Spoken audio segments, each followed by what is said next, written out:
here to vibe.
Oh shit, my music just went off. What in the world? What in the world? What in the world, baby?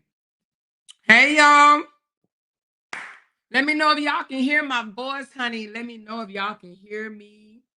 Am I loud enough? My volume is down. Hold on, let me put my microphone in front of my mouth.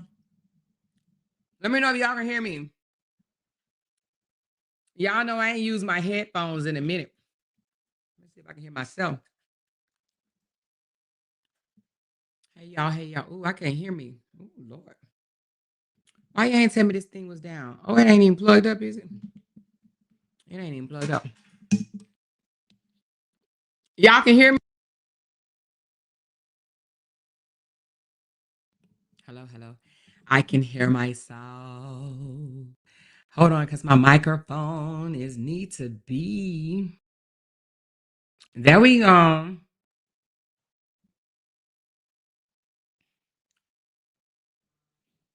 Let me know if y'all can hear me. I moved my camera back a little. Oh, Lord, I didn't mess it up again. What the hell? Hold on. Oh, shit. I may have to keep this off then. All right. Can y'all hear me? She said disclaimer. Oh, okay. Y'all listen, everything that I said in my mouth on this channel is based on my opinion and my opinion only. I'm in no way, fashion, shape, or form trying to defame nobody, honey. I'm just nosy as fuck, and I just like to go out there and get the tea and bring it back to y'all, okay? And I definitely put my opinion on it. So if you don't like opinion-based channels, then you might not like mine because I am going to voice my opinion, all right? It may not always be the opinion that everybody want to hear. Hold on, let me get this adjustment in because it looked like I got like a little halo over my head. That's because I'm innocent and shit. Anyway,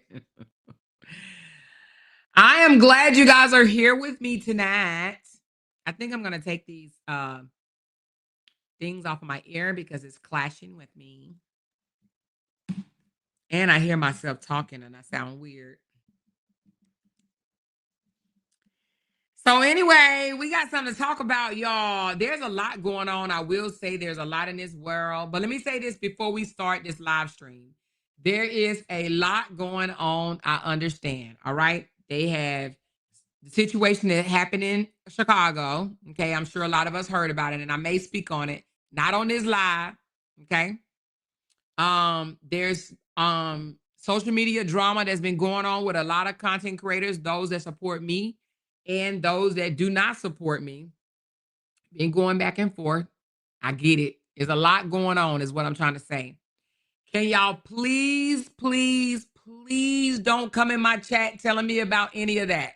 Y'all throw me off, and then I forget something that I wanted to tell y'all. Please don't come in my chat talking about Mickey Mouse if we're talking about Donald Duck.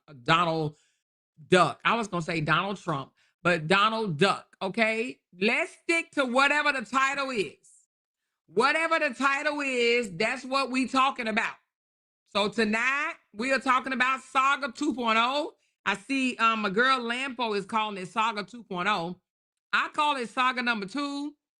LaTruth Saga number 2. Some people are calling it LaTruth Saga 2.0.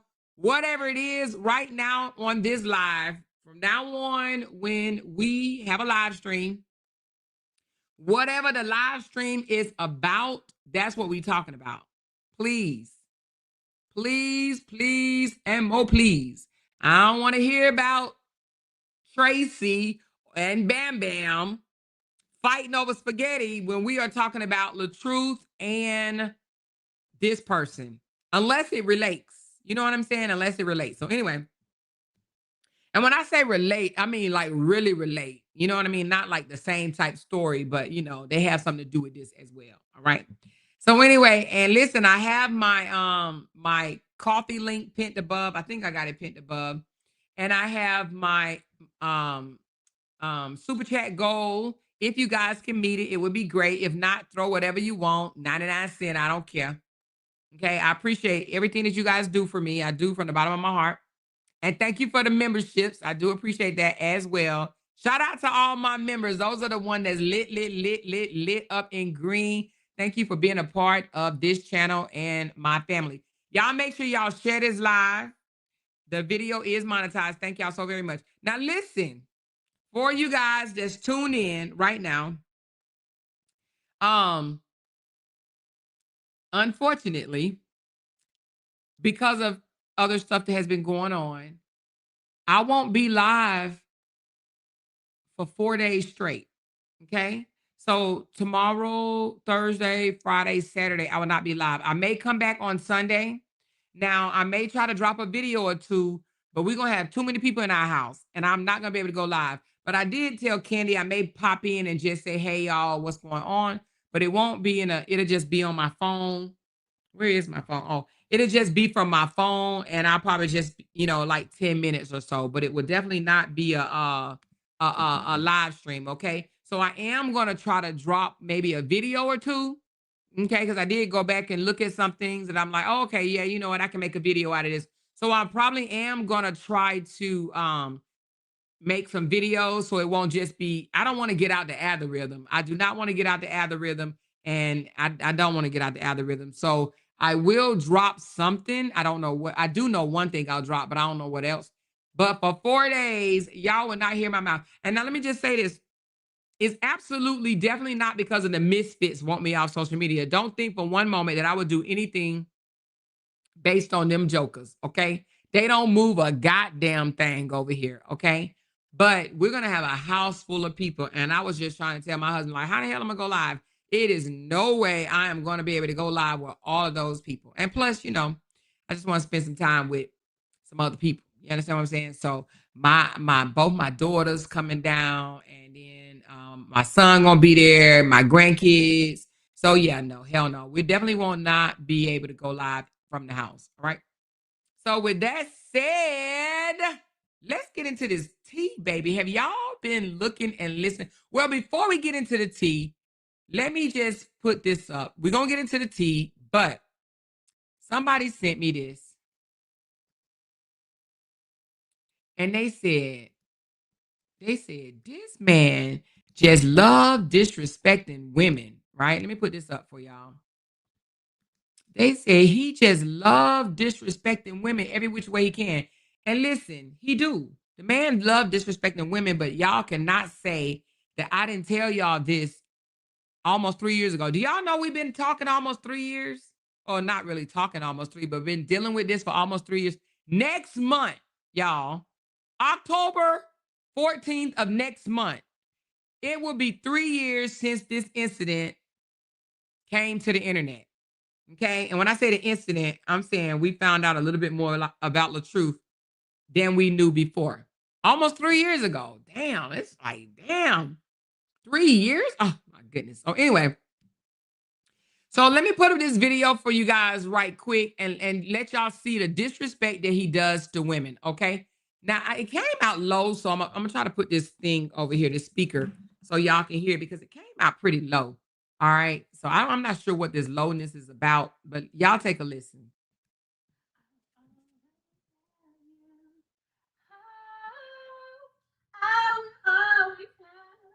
Yo, man, get the fuck back. Please get back. No, go. I'm trying to fucking work. Man, I'm sitting here trying to be nice and shit. You come on, man, I'm trying to work.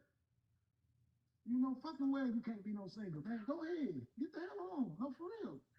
Why are you being fucking mean? You just said I'm trying to be nice and you come over here bothering me.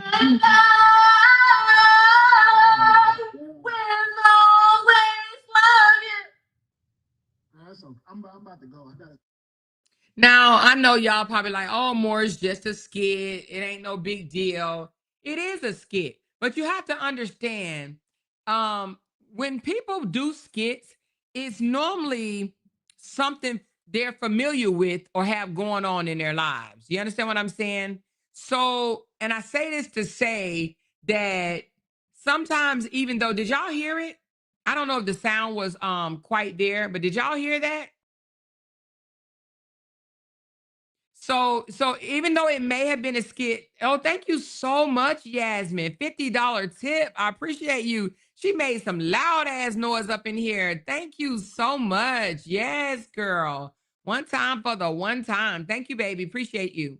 So even though it may have been a skit, you have to understand these people do skits sometimes based on reality, based on what's going on in their life, and based on how they really feel. And it was, him cussing her out, this, that, and the other, whatever. At one time he was like, I don't cuss out a woman unless they cuss me out. Not. He did the same thing with that other bimbo that's at his house now, staying with him because she need a place to stay and shit. You know what I mean? And then he's like, you know damn well you can't fucking sing. Like, you can have an attitude with someone without having to do all of that. That's just who he is. He shows us all the time who he is. I've been trying to tell y'all who he was for a minute because I have read this Joker. I have studied this Joker, right? And a lot of people are like, oh no, he's the best thing since sliced bread. Okay. Okay. Keep watching. Keep watching. All right. So let's move right along. That's enough of that one right there. I can take that down. We synced that video with his toxic ass. All right. So now, and I'm going to get to that one later. Let's get down to the nitty gritty. All right. So why am I calling it a Saga 2.0 or Saga number 2? Well, because we said yesterday that Miss Season was shading Robert. I don't give a damn what Miss Season say. You know, someone sent me a thing where it says that me and Miss Lysandra, we good now. We're not, I don't know. She ain't gonna shade me no more, or she's not going to call me out no more, whatever, right? Because she had to go make it right with Miss Lysandra. That's on her. Hold on, I'm trying to pull up the video. I know I got it here. That's between her and Miss Lysandra. I don't care nothing about that. I'm going to report on what I see with my own eyes, okay? So there was a video that she did, and I have it. Just let me It's so much shit over here. Hold on. I have the video, and I'm going to put it up where she did shading the shit out of him. And people can sit here and say, and she put on her thing. Look, let me tell you what she put on her thing. And she did this after seeing that I was going live. Hold on. Hey, Miss Season, it is what it is, Bookie. All right, so she put this up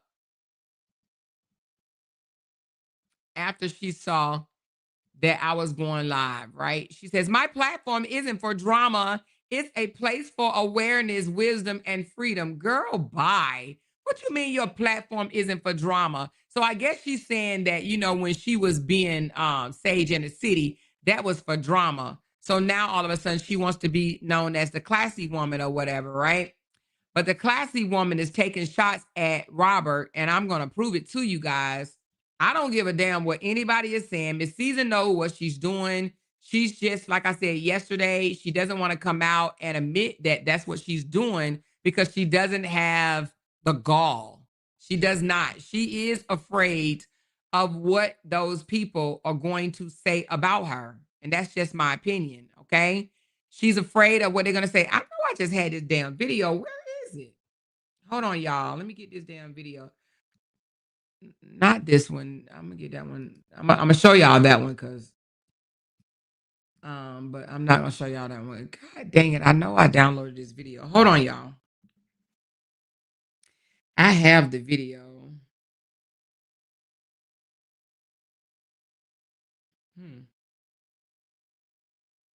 I know I downloaded this damn video. Give me a second. I had it up. I had the whole video up.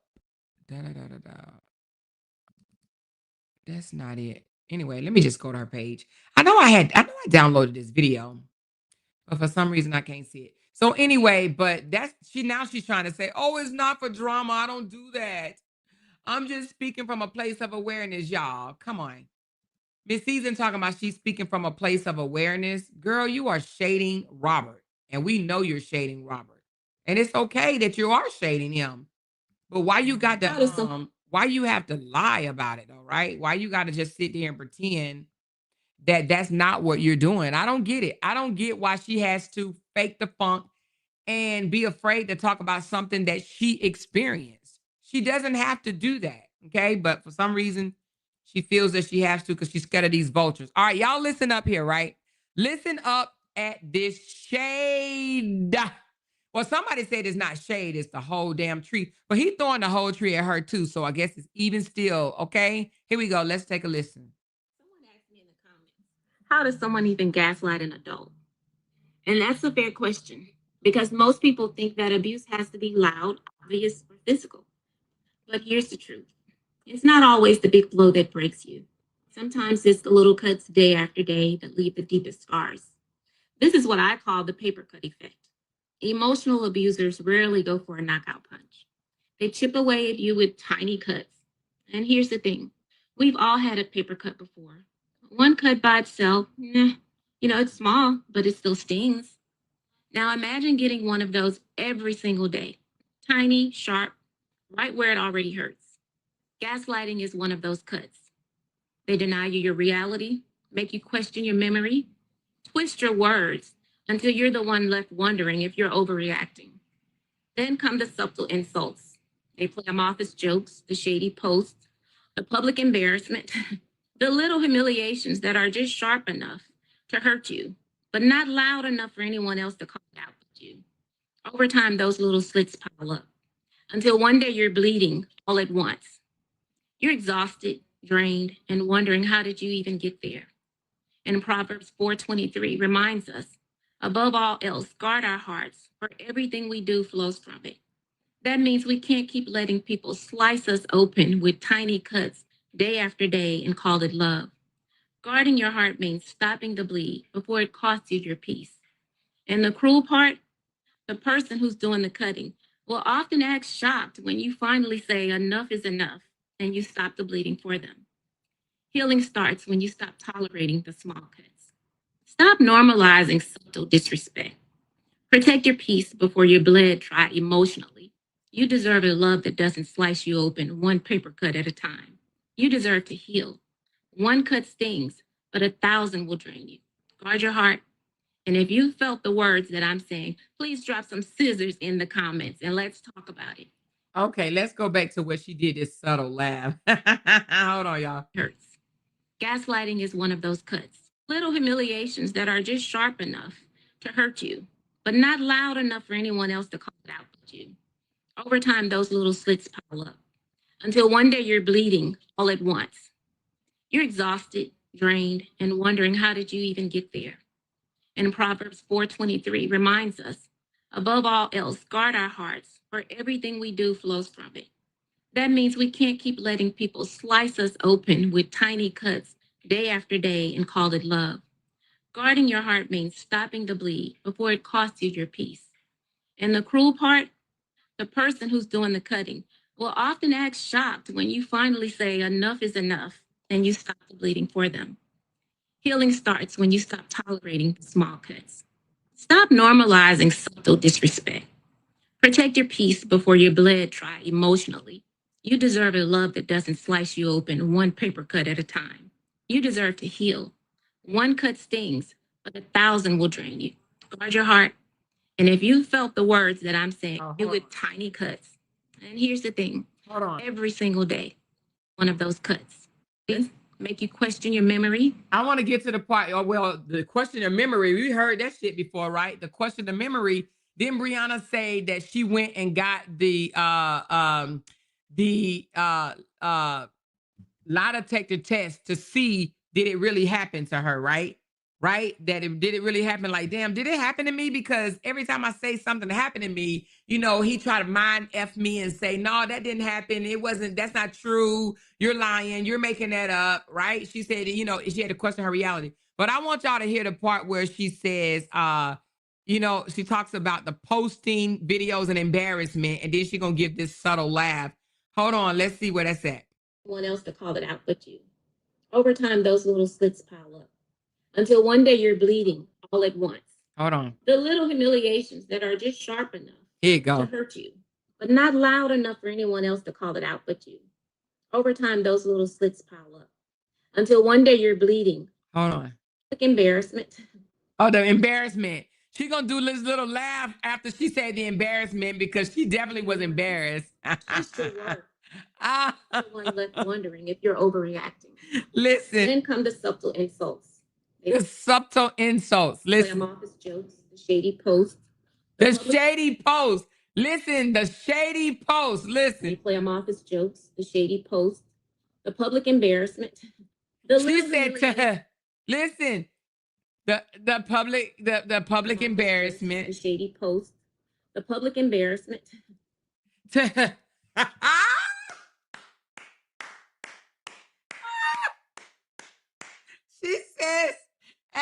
She says, listen, y'all don't know if y'all catching what I'm catching, but baby, Miss Season. Missy, she couldn't even do this whole video without thinking about the embarrassment that she has had by the hands of this man, because he has embarrassed her. Let's be honest, right? He's embarrassed her on more than one occasion. It's embarrassed the dog shit out of her. Let's listen to it again. Let's listen to it. Let's listen. The shady post, the public embarrassment. The shady post. The subtle remarks. Hold on. Office jokes, the shady post. The shady post. The public embarrassment.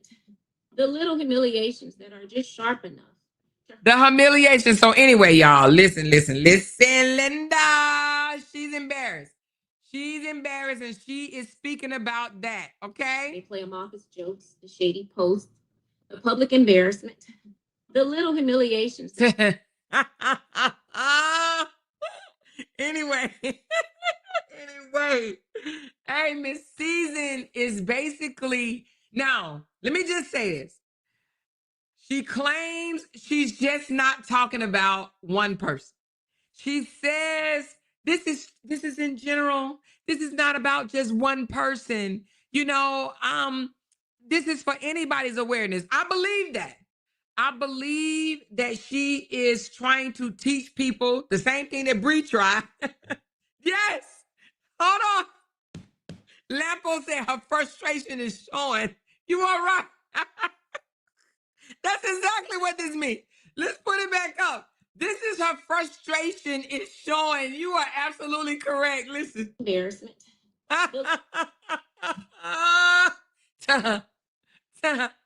She's embarrassed. She's frustrated. Look, the embarrassment. Like, yeah, nigga. Reacting. Then come the subtle insults. They play them office jokes, the shady post, the public embarrassment, the little humiliations. Anyway, she definitely was showing her frustration. But have we not heard this before? Let's be honest. Have we not heard this? We heard these words before. We heard Miss Briana come out on this here internet and tell us that this is what she was dealing with. She was dealing with the insults, saying, you ain't shit. You ain't gonna never be shit without me, right? You know, I built you. I created you. I made you. You're nothing without me. All of that, the insults. And Briana said that it was more verbal than it was physical.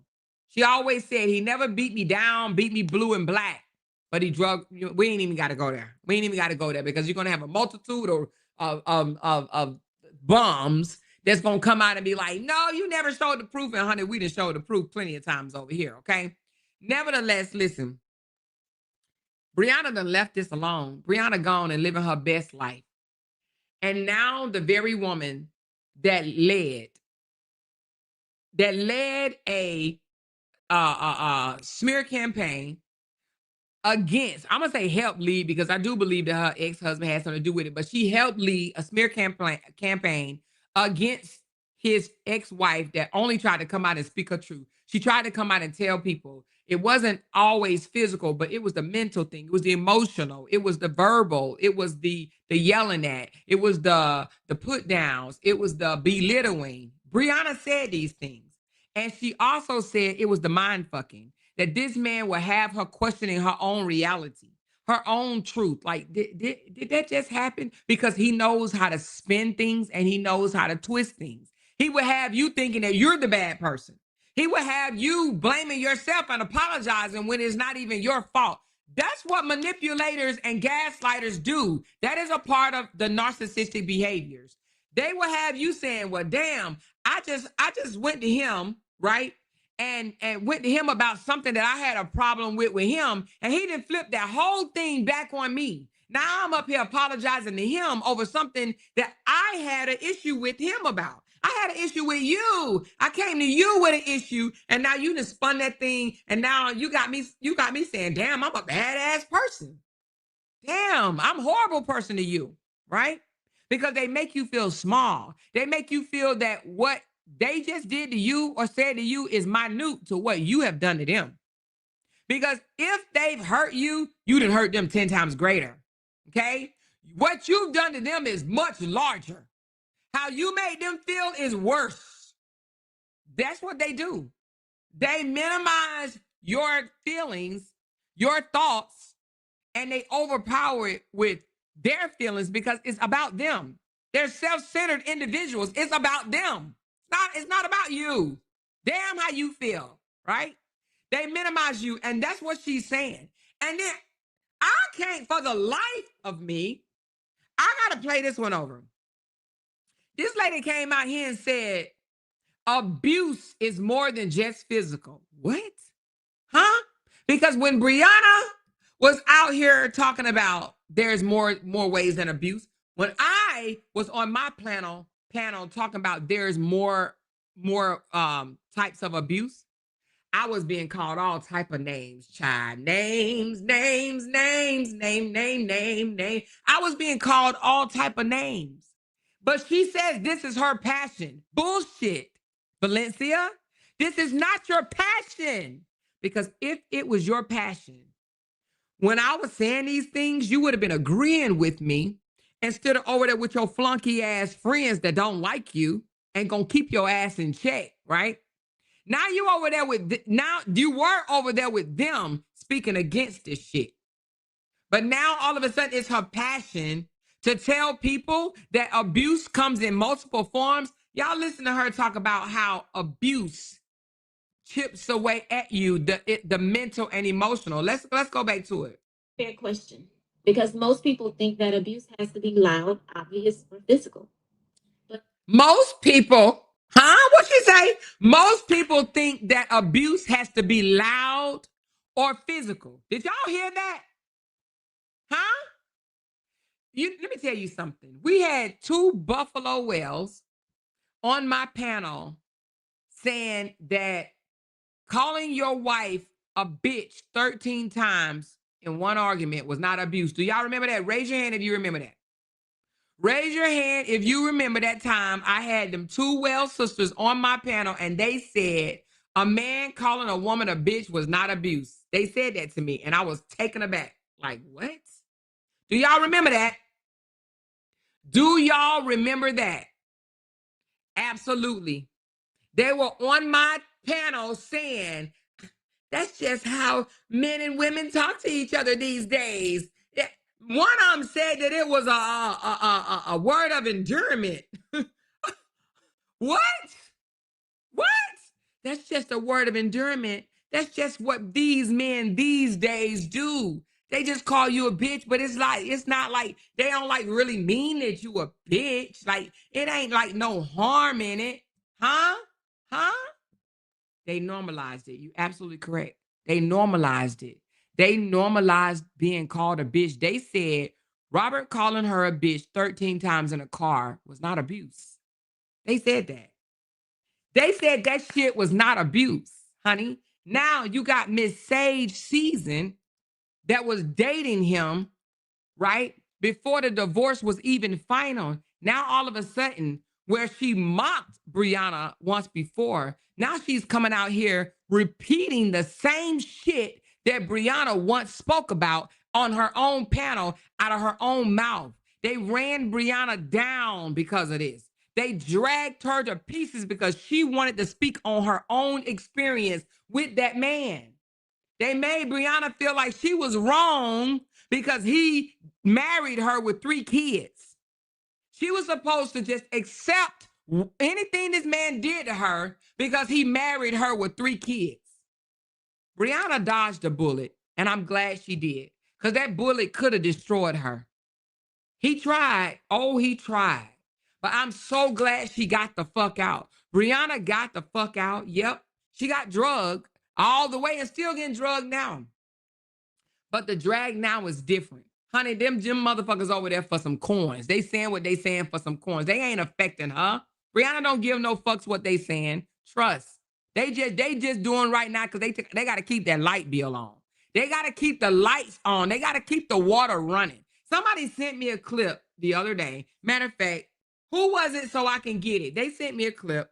I gotta let y'all hear it. I wasn't even gonna play it, but I gotta let y'all hear this clip. I gotta let y'all hear this. I gotta let y'all hear this clip. Hold on. Give me a second. I can't remember who sent it to me. Let me just was it, let me see, was it her?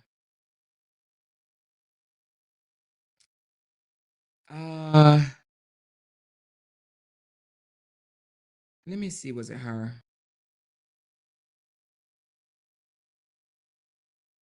No, it wasn't her. Let me see who sent me this clip. Who in the comments sent me the clip of LOUDTalkerz basically saying, in so many words, that Briana is the motion and that if she talks about anything else, no one listens? Who sent that to me so I can get to the comment? LOUDTalkerz, y'all. We already know that Harmony Church said it, that Briana was the motion. Now LOUDTalkerz is saying it. She didn't come straight out and say it. Who sent that to me so I can get to it right away? I can't remember which one of y'all sent it.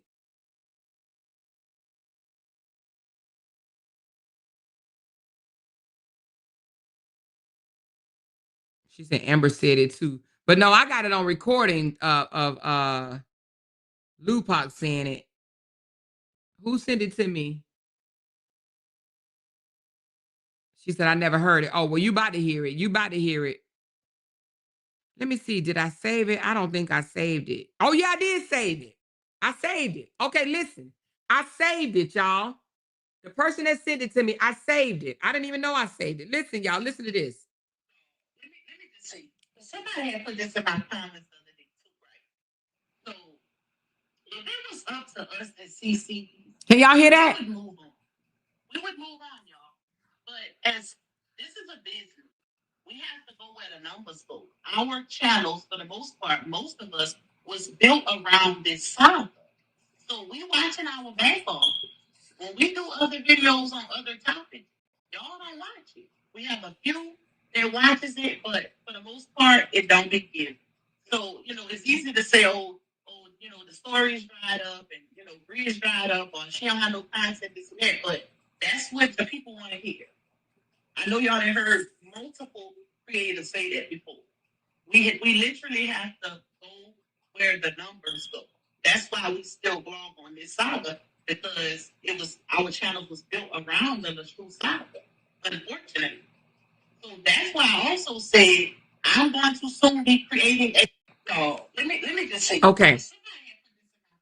So I don't know if y'all heard that, but basically she says, because the channel was built on the LaTruth saga, that she said that when they blog on something else, they have to look into their back office and they see that they ain't getting the views, they ain't making the money off of nothing else that they talk about.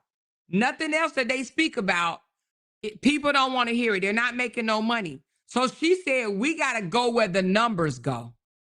We have to go where the numbers go. She said, so while y'all are out here saying Briana don't have no content, she's not the motion and she don't have no content, that's the only thing that y'all want to hear. That's the only thing that y'all pulling up to hear about is us talking about Briana. So basically she's saying, in order for them to continue to make money, she said this is a business. And in order for her to continue to make money, she looks in her back office and see where the numbers is going. No one wants to hear anything from her unless it has Brina in it. Nobody else over there want to hear shit else. They don't want to hear nothing else. They just want her to talk about Briana. Briana. That's it. They only want to hear about Briana. Now that's sad. Now I'm going to be honest with y'all. I can make the same amount of money talking about other topics. However, I will say this. I can, but I do get my biggest tips talking about Robert ass. I will say that. Actually, no. Let me take that back. It ain't really talking about Robert. No. It's talking about people around Robert. people around Robert. It's not necessarily Robert. It might be a mirror. It might be this girl, Season, Briana. So I get my talking about people around him, not necessarily him, because I didn't talk about Robert and only made $60. But when I talk about people connected to him, I can make some good money, but I can make the same amount of money talking about somebody else. You understand what I'm saying? So with that being said, now Lupa, now she's saying she can't make no money unless she talk about Bree. Now Harmony's church already said it, right? She said that months ago, that Bree is the motion, and that if she doesn't talk about nobody else, that if she talks about somebody else, or she even went as far as saying, if Bree gets offline, go ghost, literally don't come back and make another video, then she has to go find a job. It would kill her channel. She said she would have to start her channel completely over because she won't have nothing else to talk about.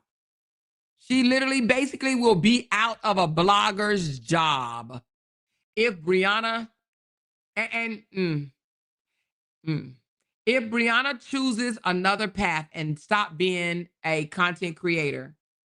There's going to be some content creation bloggers that don't have nothing else to talk about. So that's why. So anyway, what made me say that? I can't remember what made me say that. Let me get back on topic. Okay. So again, I was out here telling you guys, and them too, because they've been listening, that abuse comes in multiple forms.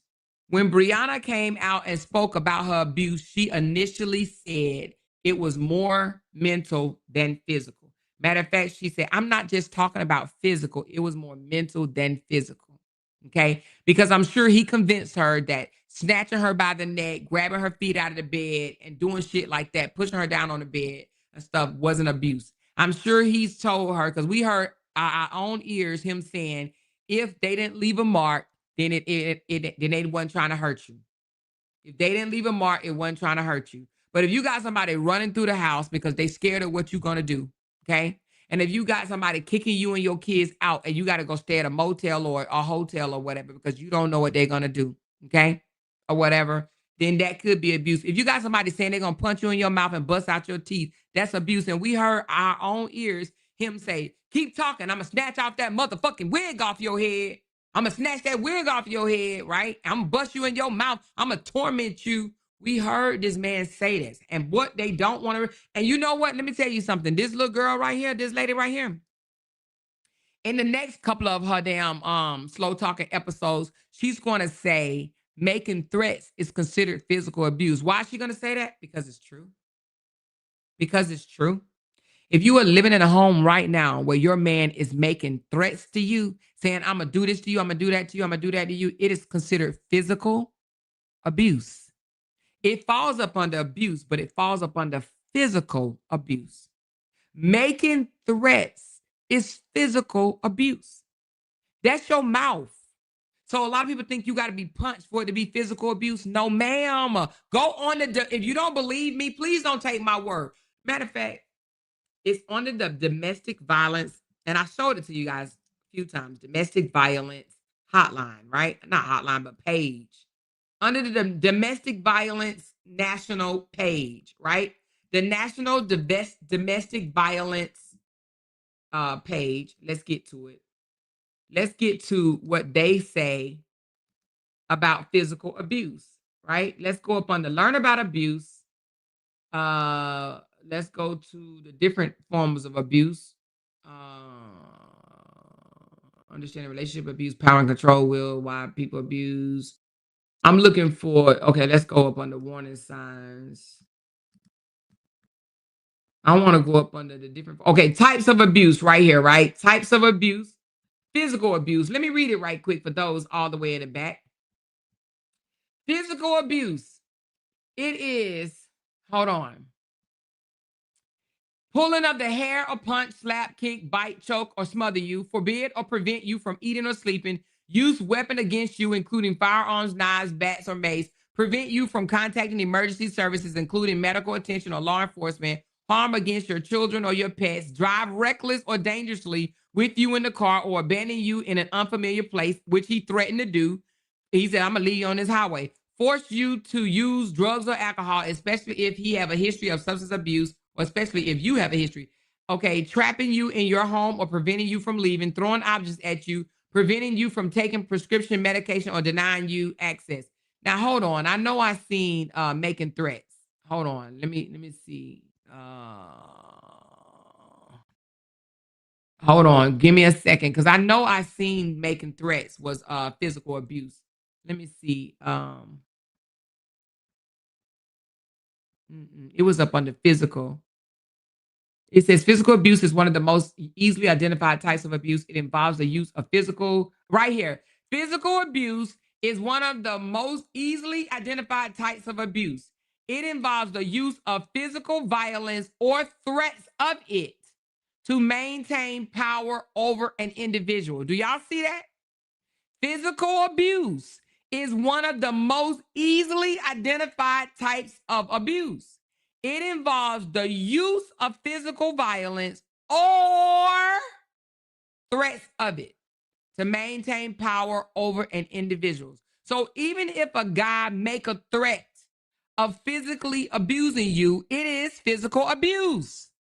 It says it right there on their damn hotline.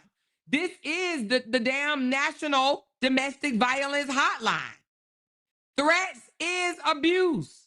And we've heard this man threaten to punch her in her mouth, knock her teeth out, snatch her wig off, leave her on a highway, but yet they drug her for filth and made her feel like shit. Now you got one of the main ones that help with this shit now want to say what? What you say again? Let's see what she said again. And that's a fair question, because most people think that abuse has to be loud, obvious, or physical. But here's the truth. It's not always the big blow that breaks you. Sometimes it's the little cuts day after day that leave the deepest scars. This is what I call the paper cut effect. That leave the deepest scars. So now she wants to talk about the abuse that leave the deepest scars. But was not Briana abuse? Was that not worthy of being brought to the internet? Was that not worthy of her expressing her truth, her feelings, her experience? How is it that you can come out here and express what you went through and your experience, but she didn't get that opportunity?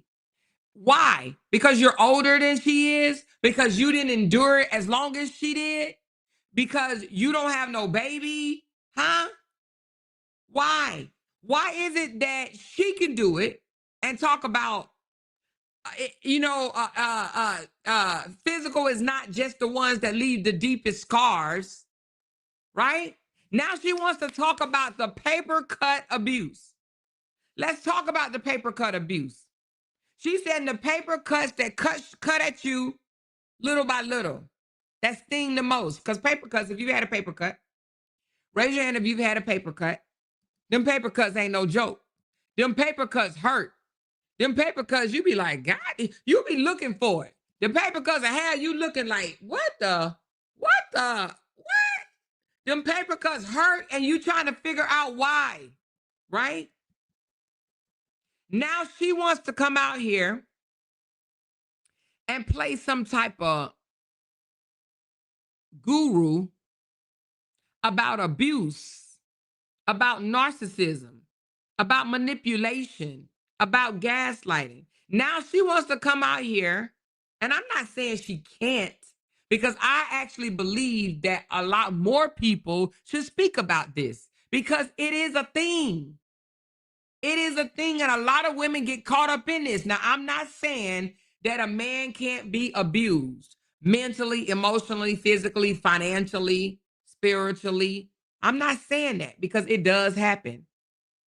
But 9 times out of 10, it's more women receiving than delivering this abuse. Okay. I'm sure somewhere statistically it'll say that more women are victim of this than men. Not saying that men are not. Okay. I'm sure when men are subjected to and not anything, and I'm not saying if not anything, but probably more mental and emotional abuse, because women do have a tendency to cut a man down. We know how to get up under the skin. We know how to hit low. Okay. It's still abuse, right? But when Briana came out here trying to speak what she experienced from a man that's 11 years older than her, she had a lot of older women that's old enough to be either be her mama, her grandmama, or her great grandmama, had a whole lot to say. They drugged this young lady from the top of her head to the bottom of her feet. Some of them are still doing it because some of them got to keep the lights on. Okay? Some of them are still doing it. And some of them are sitting in the audience listening to it. And then they did not hold the man accountable for shit. They made it sound like, and they wanted people to believe that this man was perfect to her because he was willing to marry her with 3 kids. But let me tell you something. A lot of abusers will go after the woman that's the most vulnerable. And I'm going to have to say this, being a single mother of 3 kids, you're going to be a little vulnerable. Not all women, but a lot of women will probably, allow some things to happen because they feel like they need to rely on somebody. And that's a woman that don't have her shit together. Because if you got your shit together, you're going to be like, nigga, please. Women that either struggling and or going through something already, may have come out of an abusive relationship already, or had an abusive childhood, or don't have a good support system, they will fall for an abuser, because the abuser don't start off abusing you. They're going to start off gaslighting you, love bombing you, making you feel like you the finest person in the world, making you feel like you are flawless, perfect, making you feel like they put you up on pedestals, big pedestals, right? It's love bombing. They tell you you're so beautiful, you're so smart, you're so amazing. I never met anybody like you. They make you feel 10 feet tall just to chop at your ass. They chop you, chop you, chop you, chop you, chop you all the way until you're fucking little, until you're nothing sometimes. If you stay around long enough, they're going to chop you so down that you're going to disappear. You're going to be nothing. And they do it, and they love doing it. They will blow your head up. They will make you feel so big and so huge just to deflate that motherfucker a little bit at a time, little bit at a time. They will stick a pin until all the air comes out of the head that they blew up. That's the thing, though. They do it. They build you to bring you down. Be careful with those type of people. They will build you up to bring your ass down to reality, to let you know I did that for you. It was because of me. Nobody else invested that much into you. No one cared about you but me. I gave you this. I created this for you. And they will try to make you live that for the rest of your life. Now you like, oh shit, because it makes you feel like you have to stay. Like, let me stop, pause for a moment, and I'm gonna say this. And this is my opinion. And this is an opinion-based channel. Okay.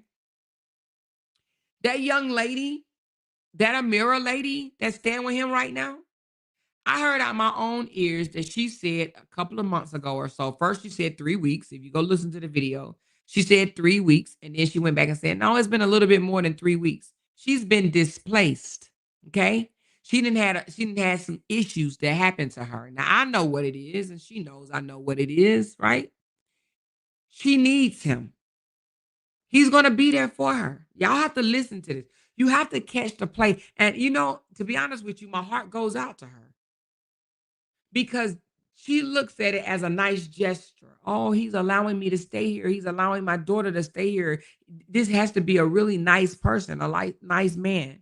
They will reel you in, right? They will give you things. They will help you out because they see that you are in need.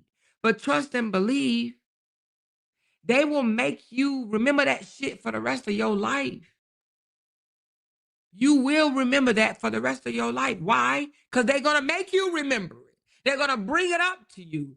He will throw that in your face. That's why you got to be careful with going into a situation needing someone. That's why you need to work on you. before seeking a relationship, right? They will make you see that at your lowest. You remember when he went up on the stand after Naya said that she saw him lunge at Briana's neck, all because they was arguing, and he didn't like that Briana was giving it to him verbally, right? So he launches at her neck, and Naya says she witnessed that with her own eyes. He gets up on the panel, and what is the first thing he says to Naya? What did he say? You remember when I met you, and I told you you remind me of my sister. And I said that you could be one of my sisters. You remember when you didn't have a place to stay? When you and your man got into it and you and your daughter was homeless? I let you come stay with me. Remember that? Yeah, I remember. Yeah, I remember. Yeah, that was me. I allowed you to come into my home when you didn't have nowhere to lay your head. That's what a damn narcissist will do. They will turn around and throw in your face how they helped you. Why? Because they look for vulnerable ass women. They look for women that need a fishing line thrown to them, and they're going to reel your ass in, but you best believe they're going to keep that in their pocket. And whenever you feel like either you want to break away or you feel like you don't want to be with that no more, they're going to remind you, look what I did for you. I was there when nobody else was there. Everybody else turned their back on you, but who was there? Who gave this to you? Who did? They will make you feel guilty for them helping you, and it was probably their volunteered help. They probably volunteered to help you. Let me go down another rabbit hole. You remember DC Young Fly? You remember Facebook before monetization, when people were just out there doing skits and bringing their talent to Facebook, and they was just trying to be found? Just a Mess, Cardi B, DC Young Fly, and I'm sure there's others, right? Remember that guy that was singing, asking all these questions while you asking all these questions? Something, assuming, making statements, assuming. Y'all remember them? They famous now, but they weren't always famous. They was on Facebook trying to be found, trying to be seen, trying to get out there, their talents. Some of them was comedians, some of them was singers, some of them was rappers, some of them was actors, right? LaTruth had a platform. It wasn't, I don't even know if it was called LaTruth, because after listening to his sister, he said it was called something else or whatever, right? LaTruth had a platform where it was growing. He was working behind the scenes. Nobody knew it was him. No one knew he was behind it. No one knew a man that was so insecure that he want to compare himself to people like Tupac and shit like that was running his page. But the page was allowing people to pay for promotions to get on there so they can go viral, right? They paid. They was paying him to put their video on the page and it would go viral. Do you know this man, even to this day, equates that as I put you on? I created you. I'm the reason for your season. Why? So does that mean if right now I go out there and I purchase a third-party boost engine to boost my content, does that mean that they supposed to turn around after I get big and say, I'm the reason for your season? I paid for a service. Once you pay for a service and you get what you paid for, that's the relationship that you have. That's the business relationship that you have. A person wanted some help, paid for a service. The service did what they promised to do, but that's supposed to be it. This man to this day still say shit like, I put DC Young Fly on. I made Cardi B on the map. I put this person on the map. I put that person on the map. Hello? No. They paid for a service. But that's a person that will see you in need, throw you a fishing line, and then turn back around and feel like you owe them for life. I really believe that this man saw the people that he was putting on, their talents got seen. And he's looking like, y'all could at least, he even said it before. Raise your hand if you remember him saying they could have turned back around and helped him out. He said they didn't do it. They moved on, they became big, and they basically, he said they shitted on him. They didn't turn back around and help him out. But in his mind, he feels like they should have. He feels like DC Young Fly should have put him on. He feels like Cardi B should have put him on. He feels like all these people that he once promoted on that damn page he had should have put him on. But what I don't understand is, if they was founded on a page that he posted and they went viral, why he was never founded? Why he was never founded? Don't tell me that he never put a video of himself on that page. Why was he never founded? Because people were looking for talent. See, that's something that he doesn't want to accept. He wasn't the talent that people were looking for. They were looking for a certain talent. Whether it was, oh my God, they tell the best jokes. Oh my God, they can sing so great. Oh my God, they can rap so flawless. Or, oh my God, they can act so well. They were looking for talent. So apparently, they didn't think he had it. Not good enough for what they were looking for. We all have our talents. We all have talent. Some of us don't know how to tap into our talent. Some of us think talent has to be like, oh, you know, something seen so obvious. That's not true. Knowing how to connect with people can be a talent. Do you understand me? Knowing how to love someone through the bad times can be a talent. I call it a gift.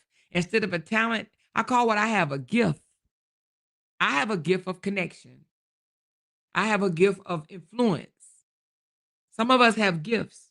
All of us have gifts. Some of us just don't know how to tap into our gift. You understand what I'm saying? No one saw his gift or his talent good enough to put him on, to push him forward. Okay? Now me, I've said this before and I'm gonna say it again.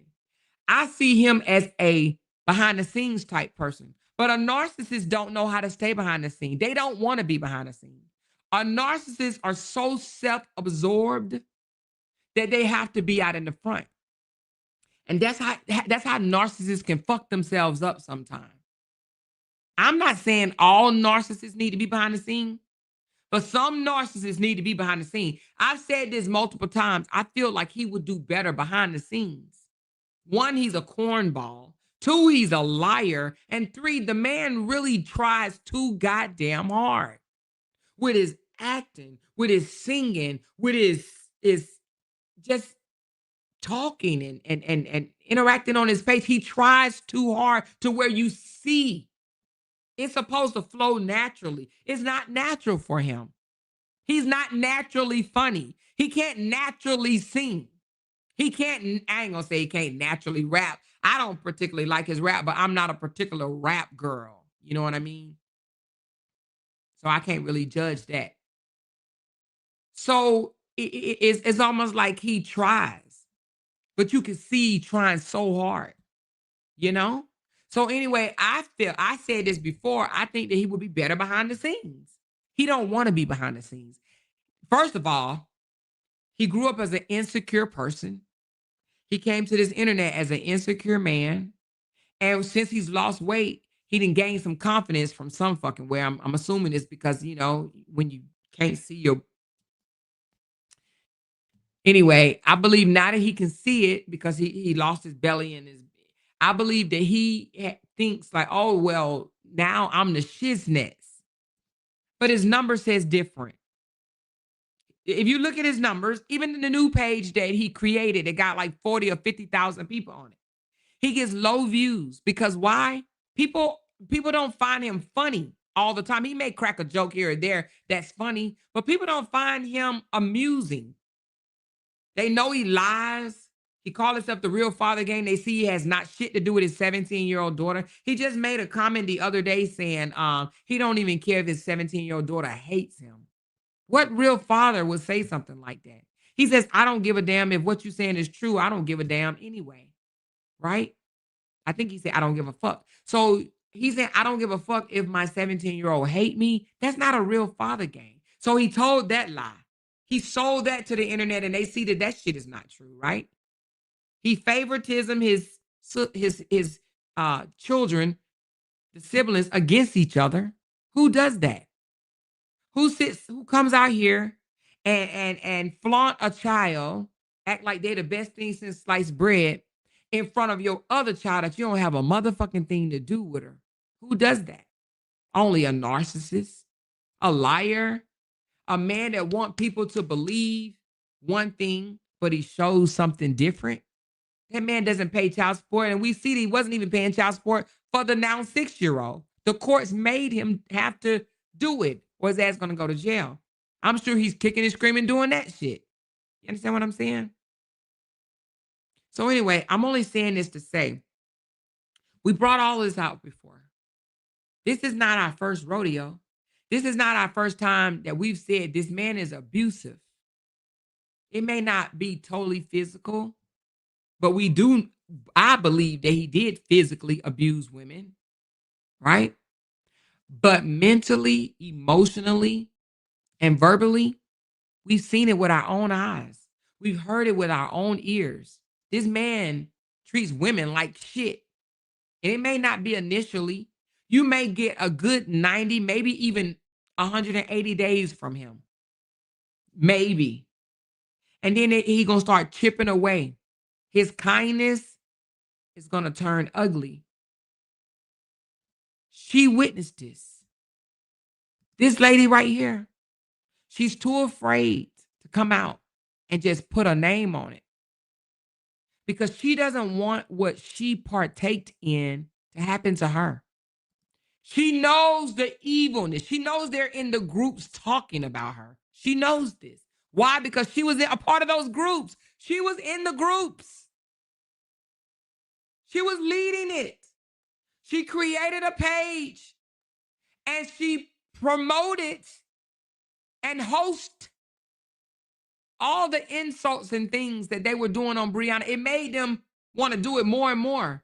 If you was a feature on her channel, you made it. I heard with my own ears, content creators was thanking the fucking page. Oh, they were like, thank you for posting my video. I appreciate you for posting my video. Thank you. Thank you so much. I love you for posting my video. What? They were thanking this lady for having a host page. There was a host drag page for Briana. She was the owner, operator of that page. It was her. She was behind this page, hosting the hate, hosting the abuse, the secondhand abuse that Briana was receiving, all because she wanted to tell her story. All because she wanted to express what she went through behind closed doors with a man that she was married to for 6 years. But now, Sage Season want us to drop every fucking thing that we're doing to listen to her, to hear her out. And to claim that you're passionate about this, that's an insult.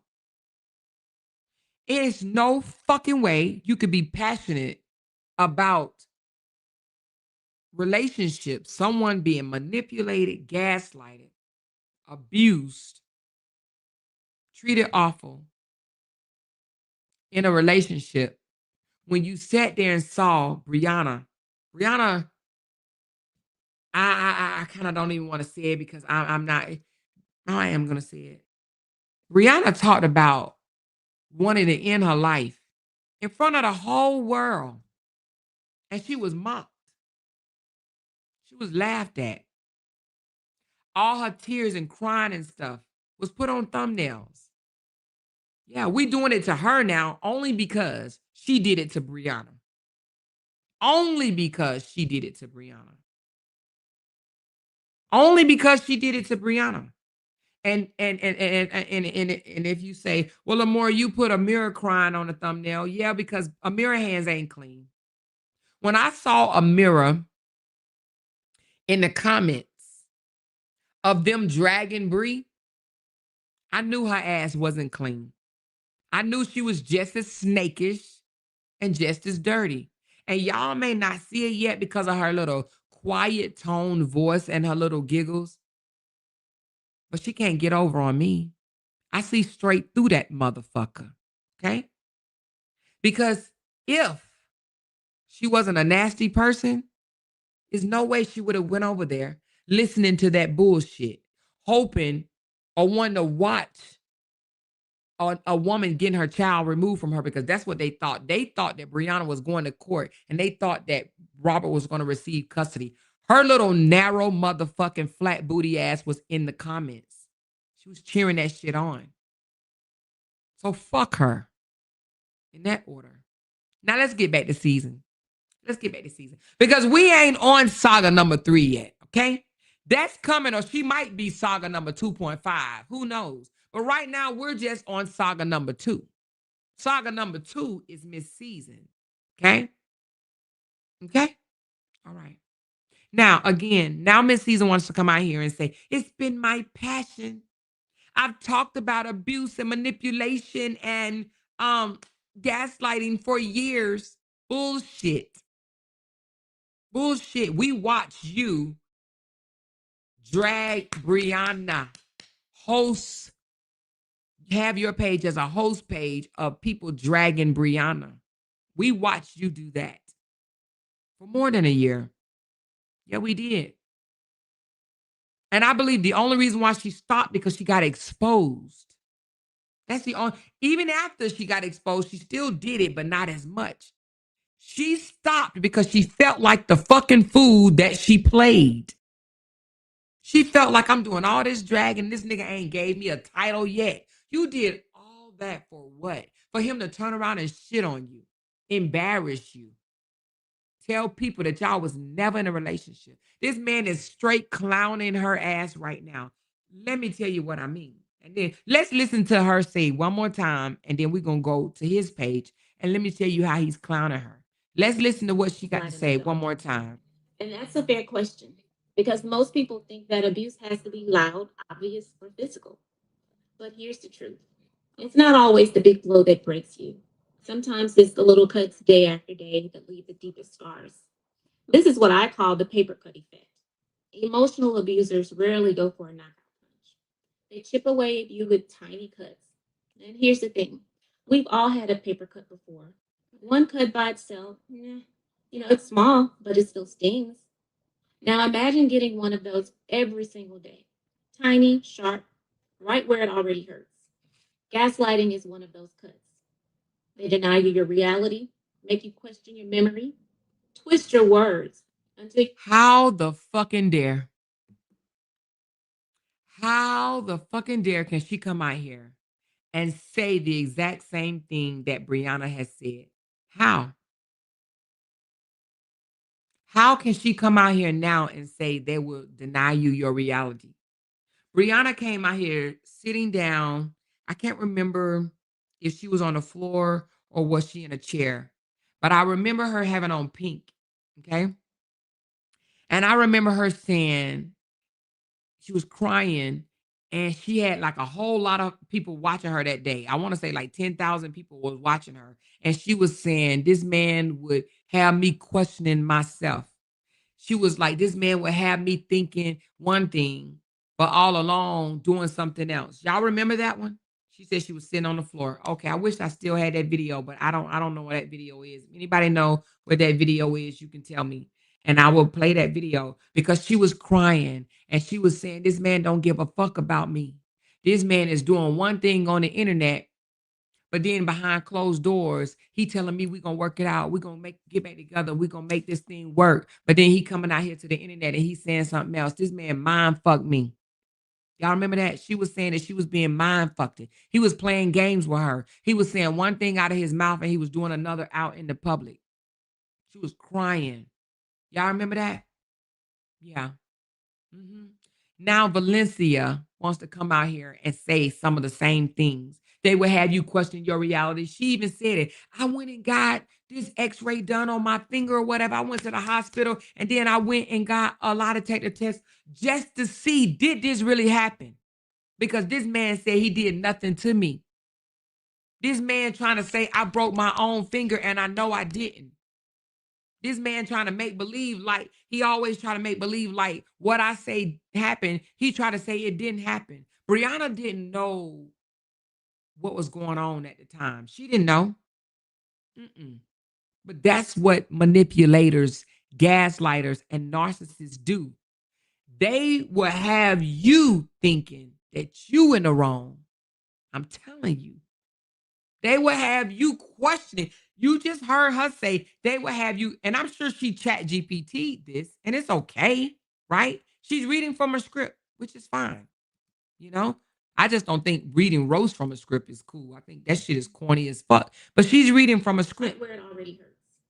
Gaslighting is one of those cuts. They deny you your reality. They deny you your reality. They deny you your reality. That didn't happen. I didn't do that to you. I ain't never hit you. I never drug you out the bed. I never did that. No, I only grabbed your legs because you kicked me first. They try to paint a picture and try to switch up what really happened. No, I only did that because you did it to me first. I only cussed you out because you cussed me out first. Make you question your memory. Make you question your memory. Make you question your memory. Did he really pull me out the bed or was I already out the bed? Was I already in there taking a bath? Like, what really happened? No, you threw a bar of soap at me and that's why I threw a bar of soap at you back. What? What? Twist your words. Twist your words. Everything that Briana came out here and said, what he did to her. Briana said these things, you guys. Briana said this man did this shit. That's why she said she had to start recording because he would try to twist her words. Until you're the one left wondering if you're overreacting. Exactly. Then having Briana apologizing. Briana apologized to this fucking boot mouth motherfucker more than 3 times on the internet. And it wasn't good enough for him because he didn't want an apology. He wanted her to come out here and say she made all of this shit up. And she says, no, I will not. I'm going to tell my truth. Okay? Then come the subtle insults. They play them off as jokes, the shady posts, the public embarrassment. Briana went through all of that. Briana went through the shady posts, the subs, the embarrassment. Where were you, Valencia? Why you weren't passionate about it when Bree went through it? Why she wasn't passionate enough when Bree was going through this? Hello, somebody. All of a sudden, she cares so much. Huh? She cares so much. Exactly, lovely love. The songs. Why now do she care so much? She didn't care when Briana, that was married to this man, that lived with this man for 6 years. She didn't care when Briana was saying that that's what she went through with him. She shared her experience. And not one time has this lady came out and said Briana was telling the truth. Why? Because I experienced it. She laid with this man as he mocked his ex-wife. She helped him. She helped him. Little humiliations that are just sharp enough to hurt you, but not loud enough for anyone else to call it out but you. And you know what? I'm going to say something. I don't like the way she's not taking no accountability. Now all of a sudden it's almost like she want to shift everything on Robert. I don't like that she's taking no accountability. Because she's not. Now all of a sudden she want us to believe that it was all Robert. She wants us to be like, oh, well, it was all Robert. Hold on, y'all. Let me fix this damn thing because this thing is flickering. It's getting on my nerves. Hold on. There we go. She wants us to think that it was all Robert, like she didn't have no play in this. Like she didn't help Robert. She wants us to think that it was just him. That's why she's doing this. That's why she's doing this, because she wants us to think it was all Robert. Over time, those little slits pile up until one day you're bleeding all at once. You're exhausted, drained, and wondering, how did you even get there? And Proverbs 4:23 reminds us, above all else, guard our hearts, for everything we do flows from it. That means we can't keep letting people slice us open with tiny cuts day after day and call it love. Guarding your heart means stopping the bleed before it costs you your peace. And the cruel part, the person who's doing the cutting will often act shocked when you finally say enough is enough and you stop the bleeding for them. Well, let's go over to Robert, because I do believe that he is now calling her a narcissist. Okay. He's basically saying he's going to become a narcissist coach. If y'all have not seen that, I guess he just announced he's going to Colombia.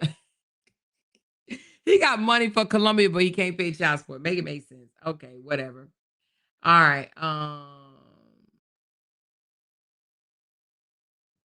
on. Is this it?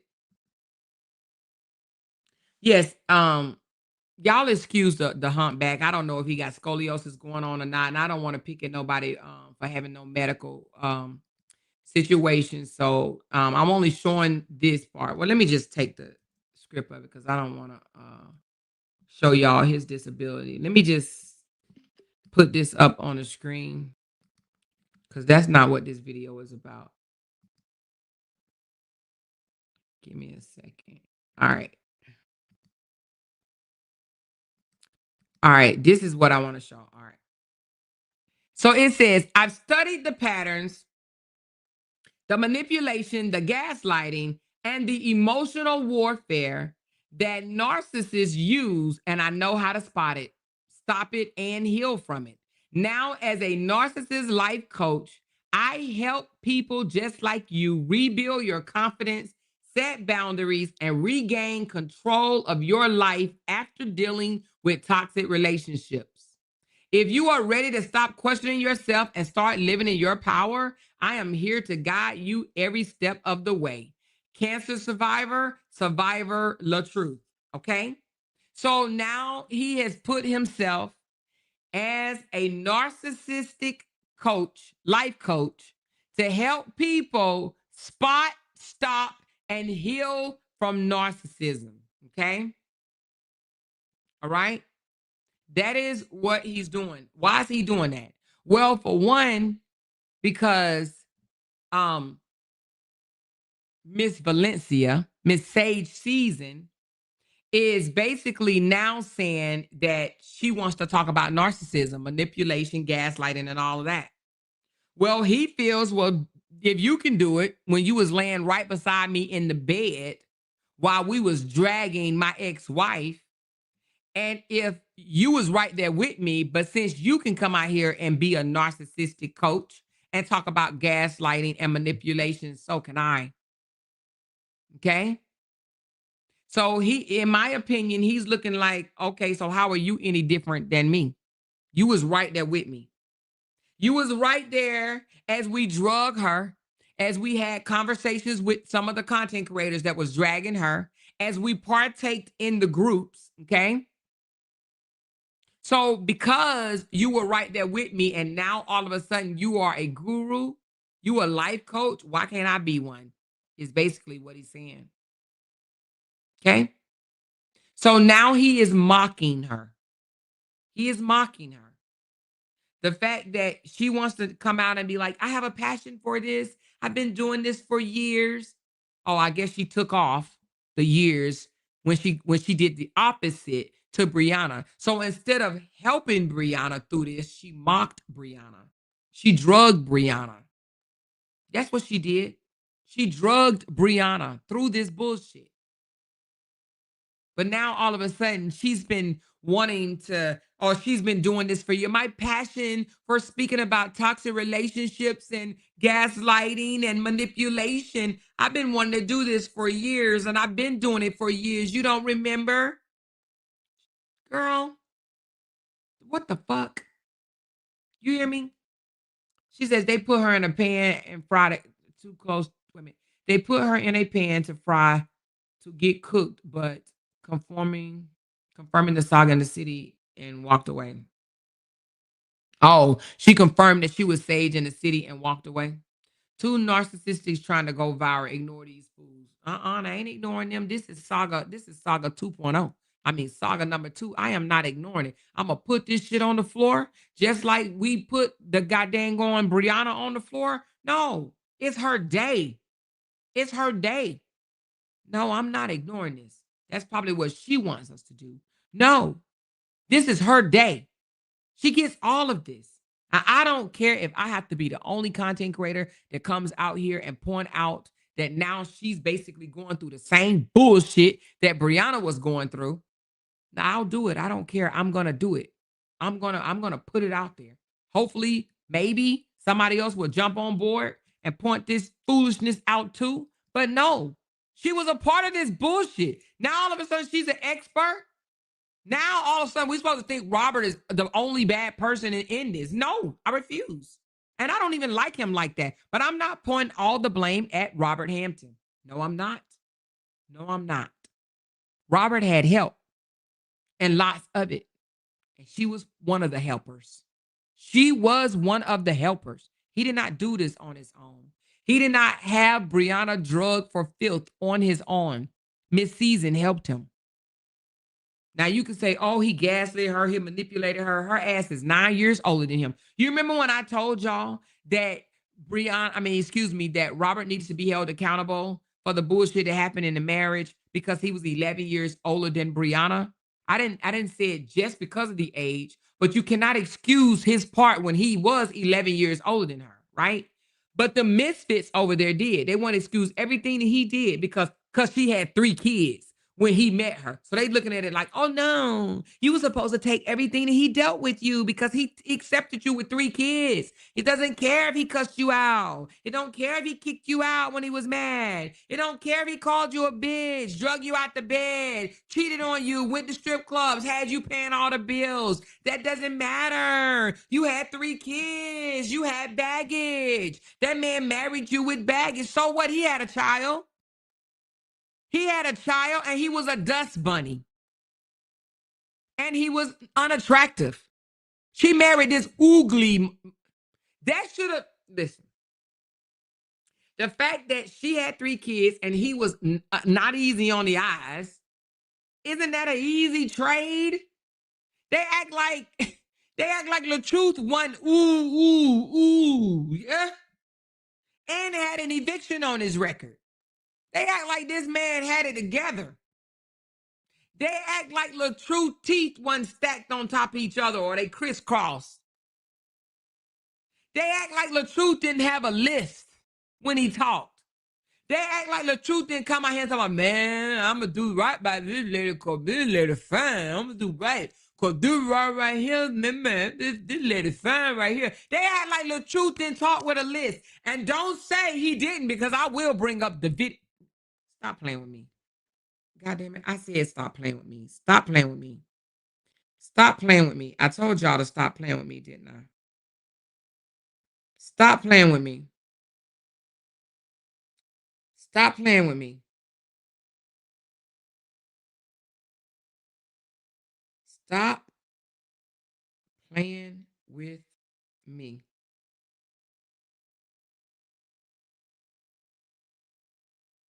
Hold on. I'm gonna show y'all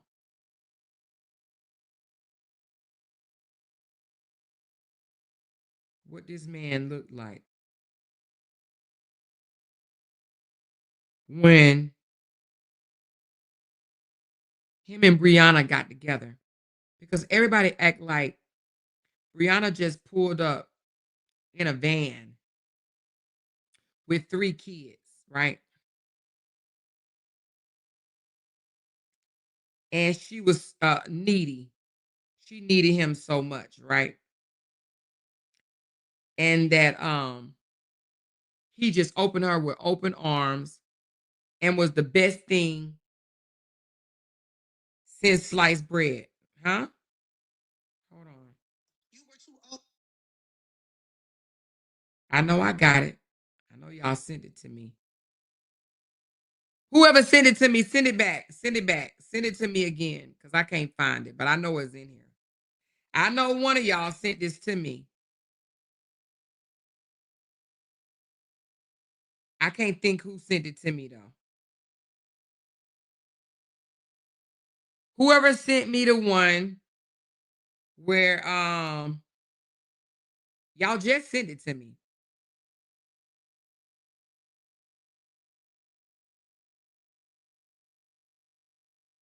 Whoever sent me the video where he was like, man, that motherfucker fine. I ain't gonna do nothing wrong. I'll make sure I do everything right from now on. I ain't messing up. I ain't messing up because she fine as fuck. Y'all remember that video? Do y'all remember that video? Man, I ain't messing up. Man, motherfucker fine as fuck. I ain't gonna do nothing. I ain't gonna ever do nothing wrong. She's so fine. I ain't messing up. You ain't gotta never worry about me saying nothing. I ain't messing up. I'm gonna make sure I treat her right. Y'all don't remember that? Oh, we gonna show it to you. Don't worry. Somebody just sent it to me and shit. I just can't remember who. Cause baby, we go pull it up. We gonna let y'all see, baby. He was not easy on the damn eyes. If anybody had that video, send it to me, please. Somebody send it to me. I just can't remember who. I cannot remember who, because if I could trust, I would have it up here right now.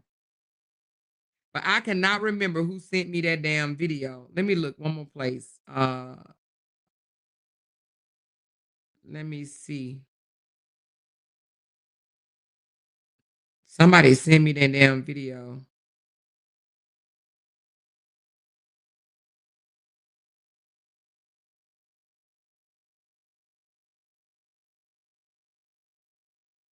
I'll look at that later. Hold on. That ain't it. It might, is this it? I got it, child. I got it. Let me.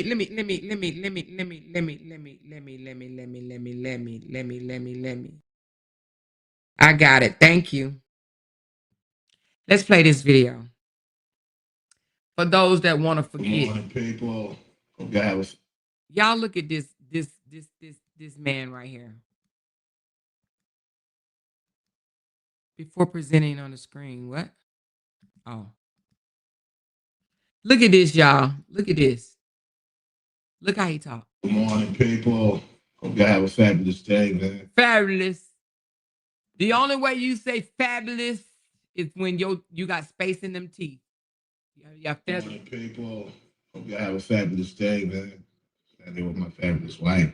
God, this motherfucker fine as hell, bro. Nigga, I ain't never fucking up. Good morning. Now listen. That's what she drove up to. She drove up to this. See, that's what people be forgetting. Good morning, people. Hope y'all have a fabulous. Even the way he say fabulous. They drove up to that. They drove up. She drove up to this. I ain't fucking up. Fabulous day. I live with my family. That's why. She got them teeth fixed. God. This motherfucker fine as hell, boy. Leave me. Hey, what's up? Oh, yeah, I got it. I'm playing it now. All right, bye. Look, but that's what she drove up to. They want to try to, oh, sorry. People.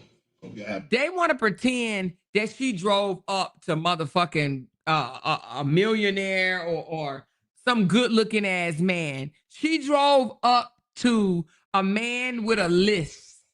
A man that had a gap in his mouth with crooked ass teeth. He had gaps and crooked teeth. She drove up to this, but people want to pretend that she drove up to this fine ass man, this rich ass man. This man was living with the crack eater's current abusive boyfriend. Okay? When she met him, that's who he was living with. This was a grown ass man, had a roommate. But he want people to think that he was such a fucking millionaire. Y'all, please raise your hand if you then tell me, have you ever seen a millionaire that need a motherfucking roommate? I'm talking about a male roommate. Have you ever seen a millionaire splitting the rent? Raise your hand. Tell me. Have you ever seen a millionaire splitting the rent? Splitting the rent in a townhome. Because he was splitting the rent with his so-called cousin. That's also from Forest City. He on paper as being an abuser.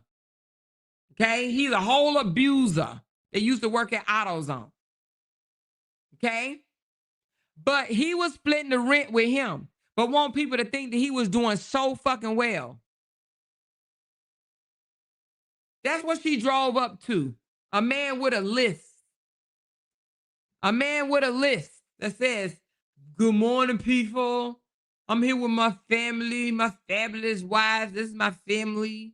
I ain't never fucking up. My beautiful. Oh my God, she fine as hell. I ain't never fucking up. Y'all ain't gonna get me the fuck up. I'm here. See, I ain't doing that. I ain't never doing nothing wrong. But now all of a sudden, right? Now listen to this. They say, oh, she had surgery on her face, and she had surgery on this, and she had surgery on that, and she wasn't beautiful when he met her, and blah, blah, blah, blah, blah. Well, that ain't what he thought. That ain't what he thought. Good morning, people. Hope y'all have a fabulous day, man. I'm here with my fabulous wife. God, this motherfucker fine as hell. This motherfucker fine as hell. This motherfucker fine as hell. Fuck this motherfucker. Anyway, who called a wife a motherfucker? This motherfucker fine as hell. That man felt privileged. That man felt honored to be marrying Briana. He did. He felt privileged. He felt like he struck a lick. And he did. I mean, let's just be honest. She cleaned his ass up. She has a tendency to do that, you know?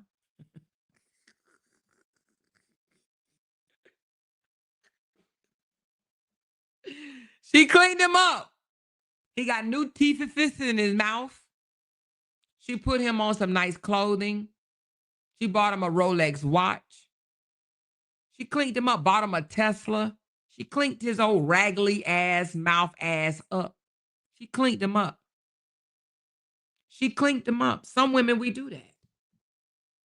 We dust these dusty bunny motherfuckers off. We dust them off and shit. You know an old ass quilt. What do you do with an old quilt or an old rug? You take that motherfucker outside and you take a broom and you beat it. Beat the dust off of it. You beat the dust off the rug. You beat it. Shake it. Beat it some more. You beat it. You beat the dust off. She beat the dust off this motherfucker. He was dusty. He was a dusty. She met him as a dusty. He was a dusty. He was a dusty. Right? But yet he want credit for, oh, I built you. Nigga, you stuck a camera in her face and people fell in love with her. And that's what he doesn't understand. He stuck a camera in Briana's face because Briana said multiple times she didn't want to be on the internet. She never wanted this shit. He stuck a camera in her face when they were, raise your hand if you know what I'm talking about. They were on the way to go get pads, sanitary pads, tampons. You know, when a woman is on her menstrual. He stuck a camera in her face, put her on camera. Now he created her. He made her. Nigga, you showed the world. And people fell in love with her. People fell in love with Briana. They fell in love with her realness, her vulnerability, her mistakes, you know, not trying to come out here and pretend that everything is perfect. They fell in love with her truth. Oh, and now you put her on, you created her. No. Briana showed people her heart. How many, raise your hand if you've ever heard Briana come out here and say, I've made mistakes. I fucked up. I'm sorry. Raise your hand if you've ever heard her say something like that. She wasn't afraid to say that she wasn't perfect. She wasn't afraid to say, yeah, I got it wrong. She wasn't afraid to say, yeah, I fucked up. She wasn't afraid to say that. She wasn't going to come out here and be fake. Yeah, I fucked up. Even when it came with Jonelle. Yeah, I shouldn't have said that shit. I said it. I did this. I fucked up. She apologized to this raggedy mouth ass motherfucker more than once, and he would not accept her apology because he's a fucking narcissist. Because see, he wanted her to apologize for her truth. She said, no, nigga, I apologize for bringing it to the internet. I should have suffered in silence. She apologized for dragging his ass on the internet, not telling her truth.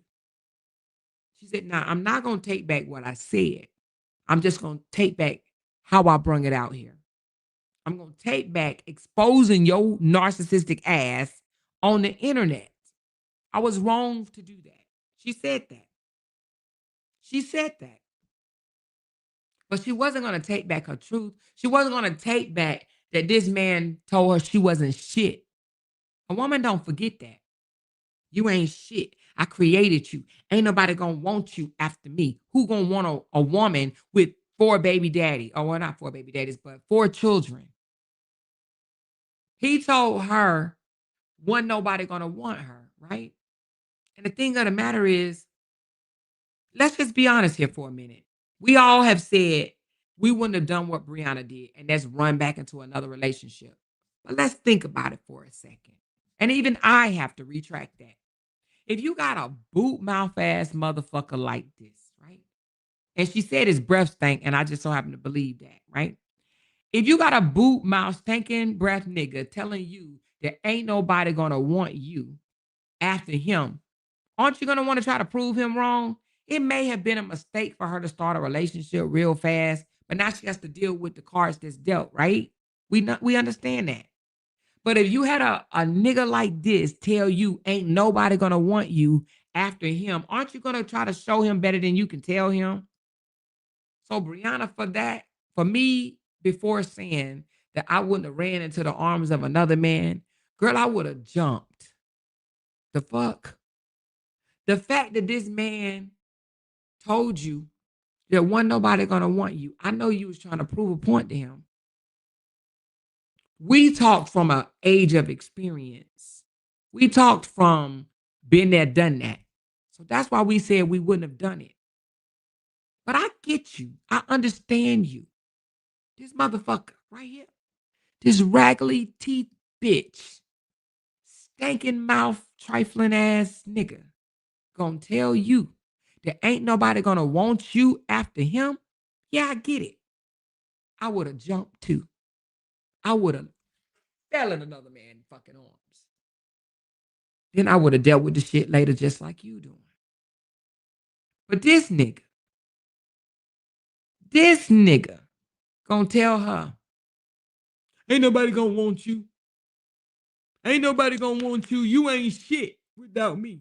Ain't nobody gonna want you. Okay? Sometimes you gotta prove it to these motherfuckers. Sometimes you gotta show these niggas better than you can tell them. You do. Now, it may not always come out and work out right. It may not. Deal with the shit when you gotta deal with the shit. But this joker played on her top. He played on her top, told her, wasn't nobody gonna want you. Wasn't nobody gonna want you. I beg to differ. I beg to differ. The fuck? And I believe that there was other guys that would have been there waiting. Trust. I don't like guys that try to tell somebody ain't nobody gonna. You wanted her. Why wasn't somebody else? ladies, do me a favor.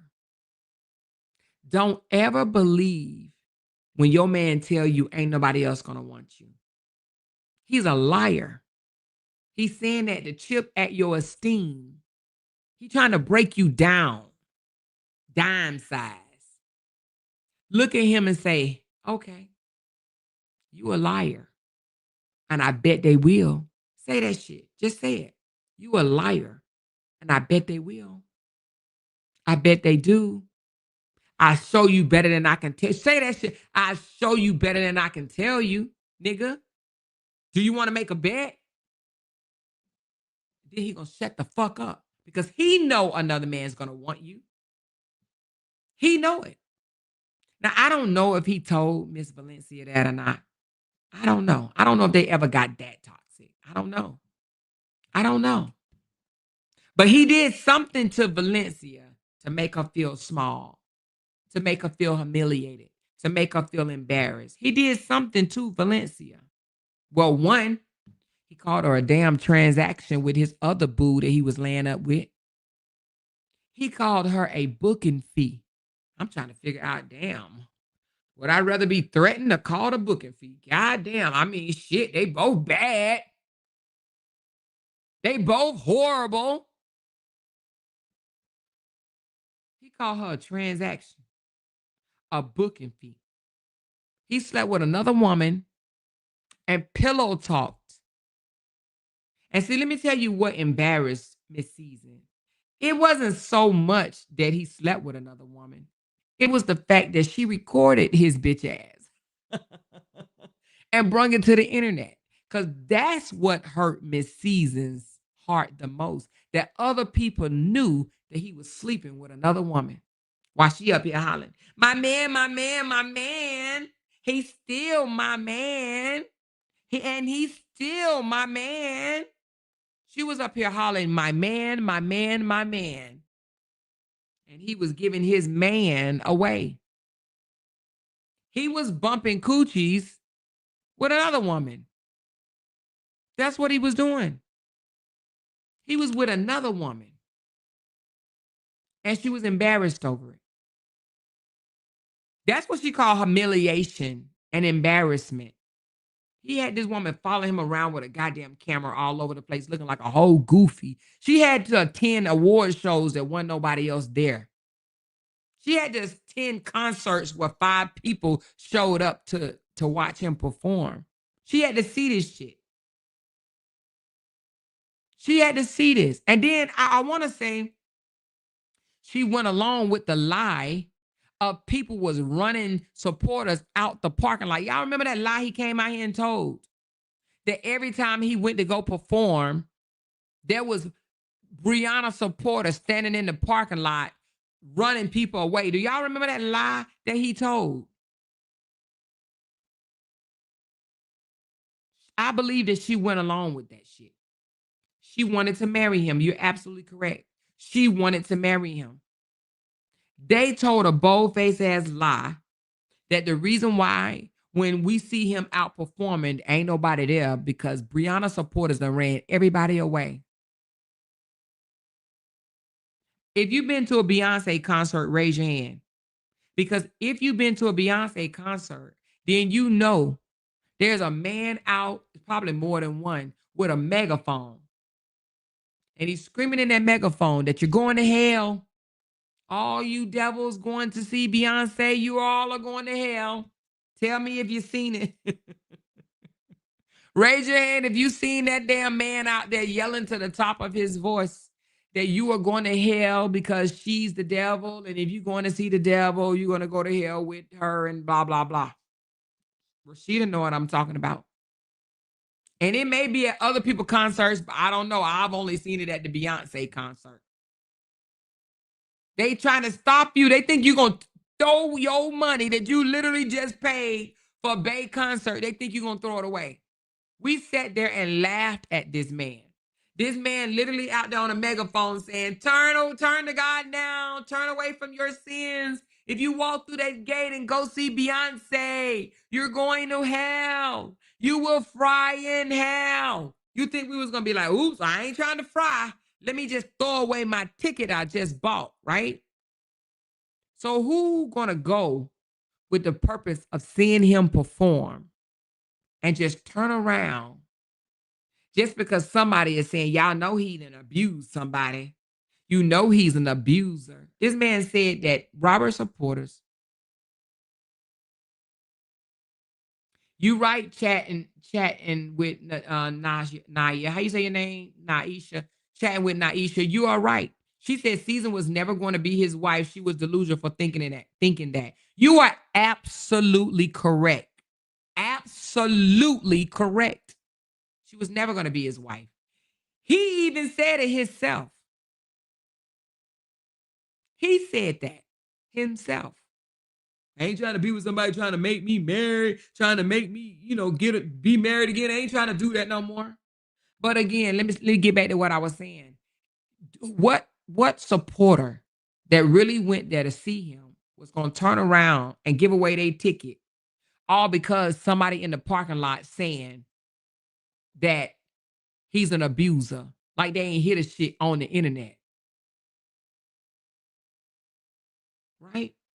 He's a liar. She helped spread the lies. She helped with that fucked up narrative. Yeah, they was in the parking lot trying to turn people away that wanted to see him. Girl, bye. I'm telling you, and I told you this before, she thought he was a real rapper. She got tricked and she's embarrassed, and I would be too. If I'm 50 something years old and let somebody like this embarrass me, humiliate me, manipulate me, I would be embarrassed too. She got played by Robert in her 50s. If she says she got played by him in her 20s, all right. We all dumb at 20 and sometimes even 30. We all dumb. Yeah, we going to go through some shit. If you haven't, you will. Listen, if you raise your hand if you dodged in your 20s and 30s doing something dumb. Let me see. Come on. Raise your hand if you dodged it. It didn't happen to you. Matter of fact, let me say something different. Raise your hand if you fell for somebody's okie doke in your 20s and 30s. In your 20s and 30s, not your 40s and 50s, but your 20s and 30s. If you fell for someone's okie doke, raise your hand. In your 20s and 30s. And I'm only saying that because that's expected.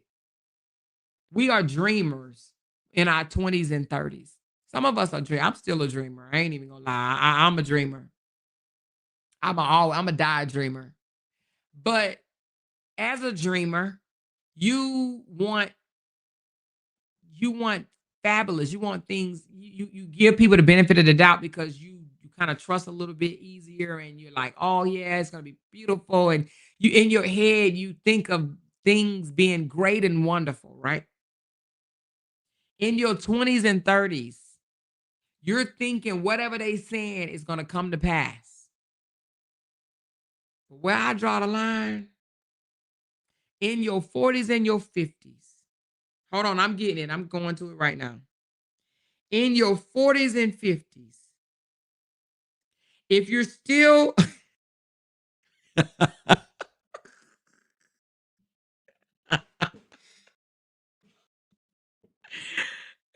put that shit up too. Hold on. In your 40s and 50s, if you are still being played, if you are still being taken advantage of, so crazy. If you are still falling for the okie dokes, and for 2.5 years, not asking no questions, letting a person play on your top, right? In your 40s and 50s, you got to take some type of accountability for yourself. And I mean that. Hold on, let me do it again because I don't see where it went. Oh, here it goes. You got to say to yourself, that's a me thing. And that's why I think the Amira girl is shading her by saying that she needs to take accountability. And I'm going to play that too. Because that's what Amira doing. She's trying to shade her, but what she don't understand is, girl, you next.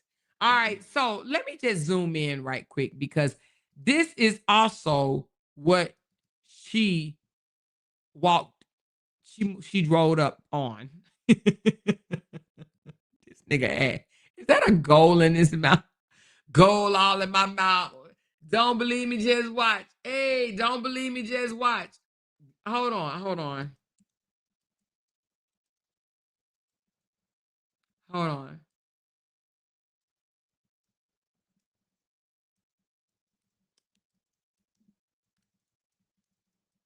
Hold on.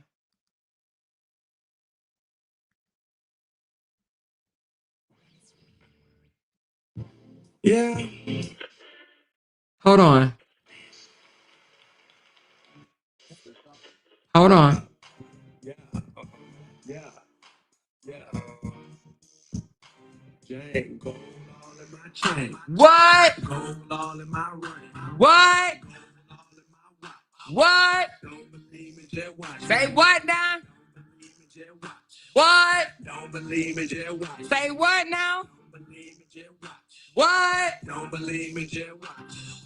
Gold all in my chain. What? Gold all in my ring. Say what now? Gold all in my watch. What? Don't believe me, just watch. Say what? This ain't for no fuck, nigga. You a real nigga, then fuck with it. Hey! One for the hood, nigga.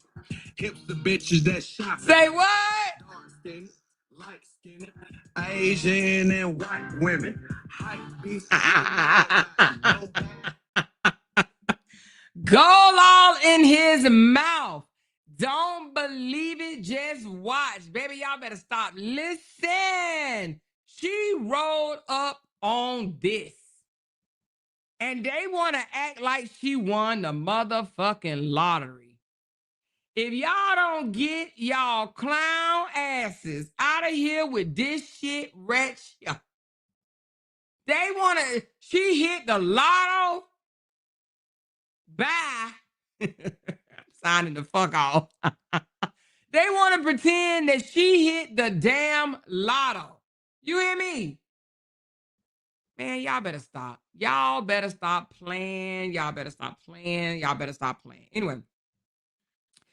Woo!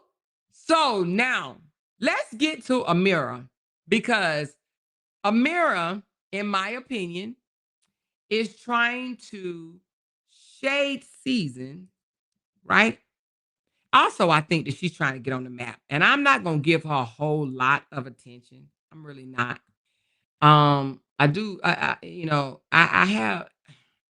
I'm not feeling her. I know a lot of y'all are because y'all have told me, but Amora, I like her.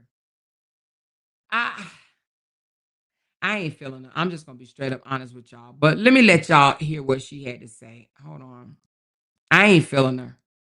I'm not. And I know she said she ain't got nothing against me. I ain't gonna say I have anything against her, but I see her differently than y'all do. The best thing that I ever did for myself was stop trying to hold other people accountable. At the end of the day, the only thing I have control over is how I feel, is how I react. Forcing you to take accountability is outside of my control. I could absolutely, within my right, want you, and it's within my right to receive it. But whether or not you're going to give it is within your right.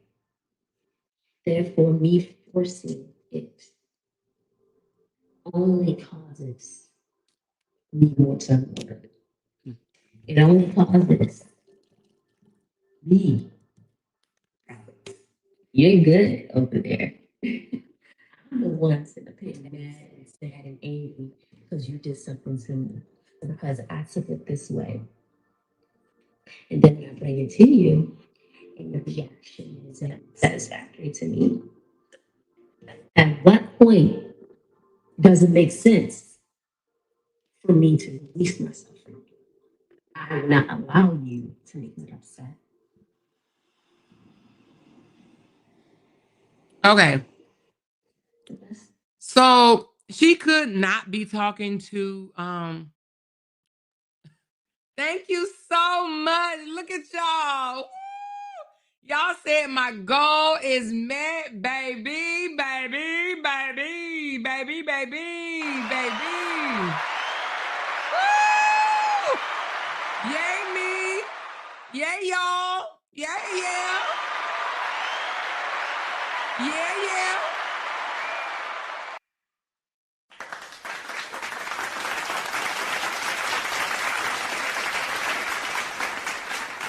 Thank y'all so very much. Appreciate y'all so much for helping me reach my goal, baby. And I said it kind of hot today because I'm not going to be live tomorrow. Well, Wednesday, Thursday, Friday, or Saturday. So that's 4 nights, baby. But it's okay. Y'all still going to see me. You just not going to really see me on live. Anyway, I'm over here eating candy, but sorry, y'all. So she said she's basically telling Season that old boy not going to take accountability, so stop whining and work on yourself. Exactly. Listen, that's what I'm getting from it too. She's basically saying stop seeking accountability from someone else and just work on it and control what you can control on your own. You control your own feelings. Stop letting it be in the hands of someone else. And what she's saying is not wrong. What she's saying is not wrong.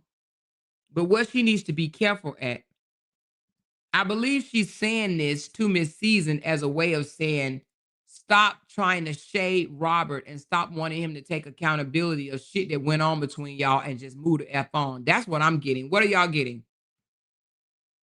Are y'all getting that too? Are you getting that she's basically telling Season, it's basically over for y'all. Stop wanting him to take some type of accountability and just move on with your hurt self and heal yourself and work on you. What do y'all think?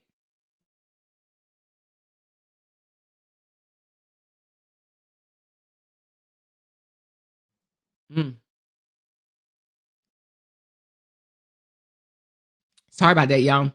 And to swallow this candy. But she said, what is her page name? This girl, her page name is Amira the Shaman. Amira the Shaman. So anyway, this is on Facebook. But the thing about it is, I believe, I don't know why. Maybe this just might be me, but what do y'all think about this? I believe the new girl should always stay the fuck out of the ex-girl and whatever they had going on.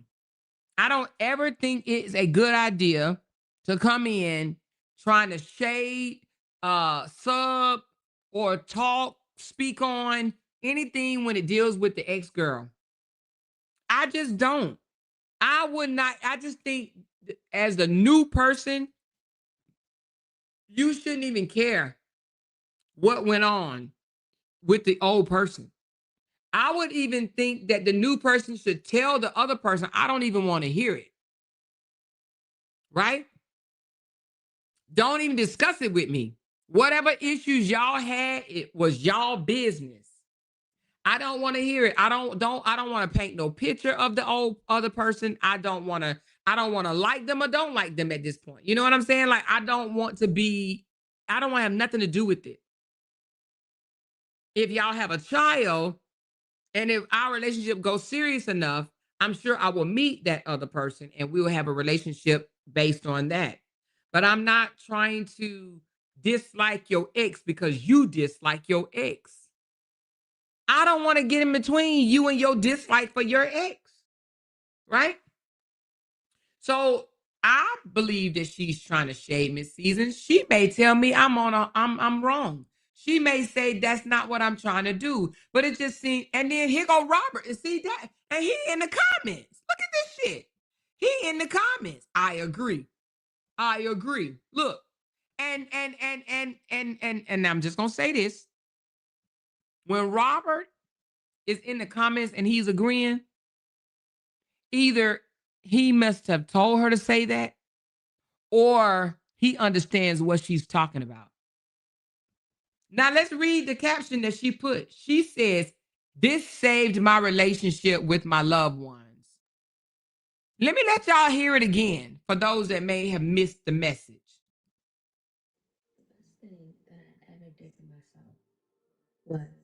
Stop trying to hold other people accountable. Stop trying to hold other people accountable. The best thing that she ever did for herself is stop trying to hold other people accountable. He says, I agree. Okay? He's in her comments, I agree. Because he knows what she's doing. He knows why she is saying this. Every time Miss Season make a post, she make a post. Or she make a post, Miss Season make a post. You know what I mean? At the end of the day, the only thing I have control over is how I feel, is how I react. Forcing you to take accountability is outside of my control. I could have. And we don't know what's going on, you guys. We don't know if behind the scenes, Miss Season is telling Robert, you need to come out here and take accountability on the internet. We don't know that. We don't know if she's texting him and say, I'll stop making these videos if you take accountability. And if you don't take the accountability, I'm going to keep on making these videos. We don't know if that's what's happening. We don't know. That could be what's happening. She said she got to chill because she's going to be next. I know. But they always do it. Let's be honest. Briana did it. Briana came out and spoke against Sierra. Season came out and spoke against Briana. Now Amira is coming out and throwing shade at Miss Season. You know what I mean? She's not even with him, so why is she sending subliminals to Valencia? Well, because she said that she's not with him because maybe he just told her that. And he told her that because, you know, when he go and get him another piece of pussy, excuse my language, but when he goes and sleep with another woman, she's not supposed to be mad. You know, she's scratching his back and he's scratching hers. Or they bumping, you know, I don't know what they doing, child. But again, it sounds like she's involving herself in something that she shouldn't. Absolutely within my right to want you, and it's within my right to receive it. And not you don't give it is within your right. Therefore, me forcing it. Again, I believe she is shading Season. Now, she may come out and be like, my message is just in general. My page is not for drama. My page is for awareness. You know what I mean? She may come out and say that. This is just for awareness, you know? Let me show y'all this right quick. Where is it at? Maybe this is it. Is this one it? Oh, here you go. You love niggas. You could have had it good. Oh yeah, next time I'm gonna let her make my play next time, but I'm gonna still need at least 2 pieces of salmon up on that volcano. All right. On the volcano. You love niggas on the plate. Somebody's in the comments saying, ooh, Robert, she can cook a scrumptious dinner. She's a keeper.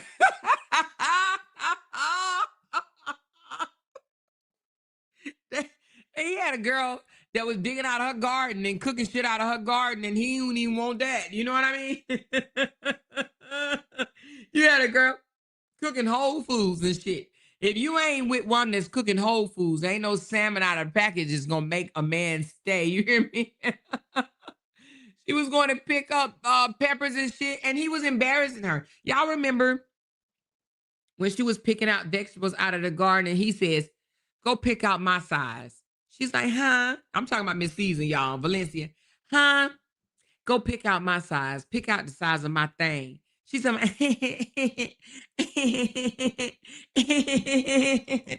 this one.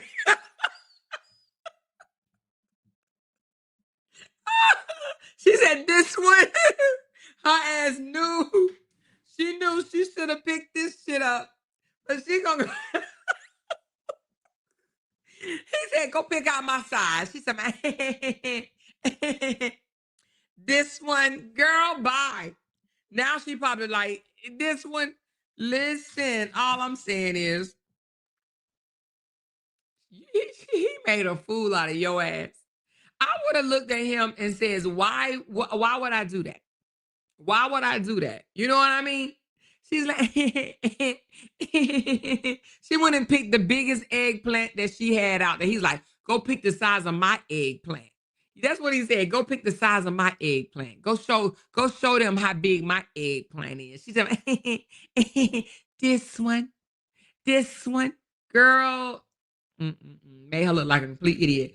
But anyway, so it looks like she made a few meals for him, and you know they're showcasing it and they're commenting saying she can cook gourmet meals. She's a keeper. Oh my God. She's a keeper. She made gourmet meals. Oh my God. She's a keeper. She's a keeper, Robert. You better keep her. And these are the same people, right? Hold on. These are the same people in the comments hollering that she's a keeper that said, oh, we like Miss Season. She's so classy and she knows how to cook. Oh my God. Somebody said, Robert, you should let her fix your plate. Wait a minute, Robert, you should let her fix your plate. Her plate looks better than yours, but you're going to eat it anyway. So it's all good. That presentation is beautiful. Love this. These are the same people that say, oh my God, Miss Season, you're doing a phenomenal job. You can cook, girl. You can throw down. Briana can't cook like that.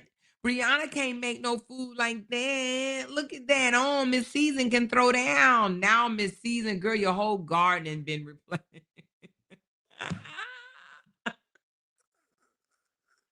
The whole damn garden had been replaced.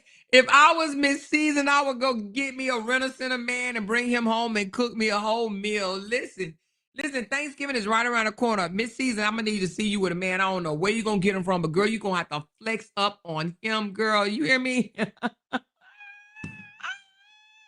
Hey, go back to your garden, girl, and pick something out and make it look fly as hell. Now, don't let it be that sweet potato souffle because that was cold and he don't like that shit. And I don't know nobody that eat potato souffle cold, so you messed up on that one. But listen, this woman now is getting praised by the very supporters that was in love with Miss Season. They were in love with her. That tell you right there, they'll be in love with anybody. It'll be a whole crackhead he displaying. They'll be like, oh my God, I love your new girl. They do the same thing to Justin. Don't worry. They love everybody Justin put in front of the camera. Oh my God, I love this one. This is so great for you. And they try to compare everybody to Briana. Oh my gosh, she's so better than Briana. Oh my gosh, she's so better than Briana. Oh my God, I love this girl. She's so better than Briana. And each girl think they the better one. This shit is funny. She said, the more that lady can't cook, she burnt up that damn food. Oh, she burned it up. Well, I don't know about that, but this right is the salmon burnt? I don't know. But the display she have is this is supposed to be her display, and then this is Robert display. Okay. So I don't know if it's burnt. Actually, I'm looking, I don't know. I don't know if it's burnt. I don't even want to even think if it's burnt or not, to be honest with you. But nevertheless, they're in the comments boosting her up and this, that, and the other. But let's get back to Miss Season right quick. Okay.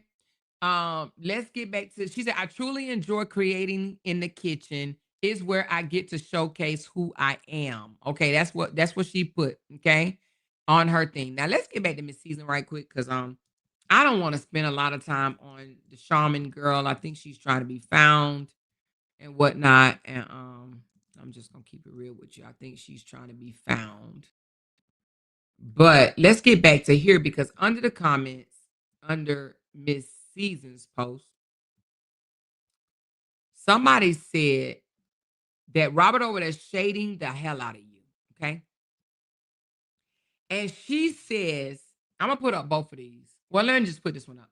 So, I mean, let me talk about this one. So, somebody said Robert is over there shading the hell out of you.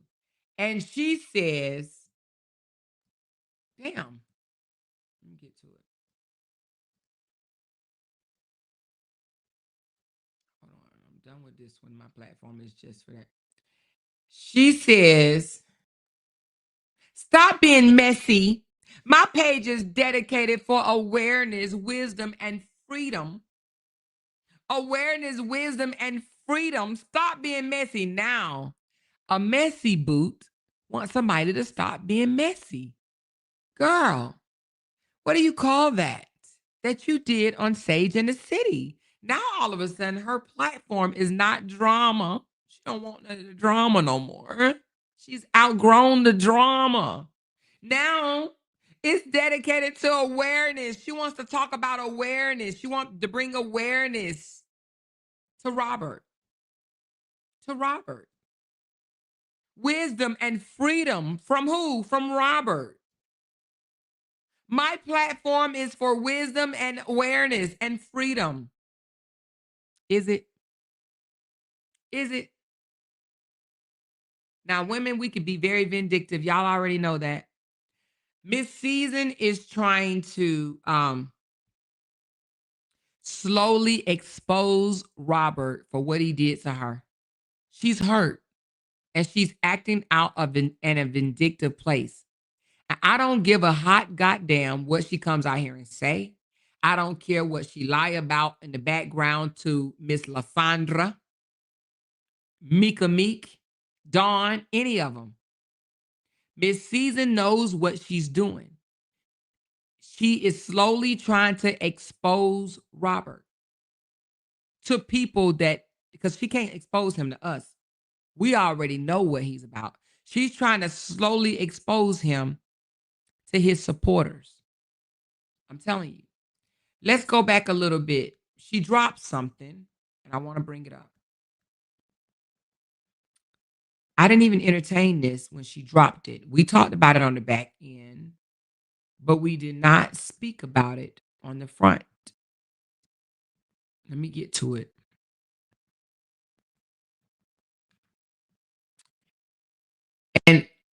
And I want to do this when I bring this up. Before I bring this up, now I ain't been to Chat GPT in a minute. You know, I had my husband like, damn, you go to Chat GPT for everything. So I ain't been to Chat GPT for a minute.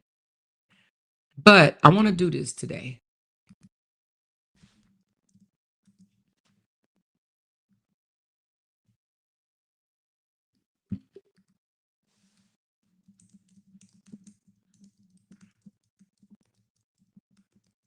Hold on, give me a second.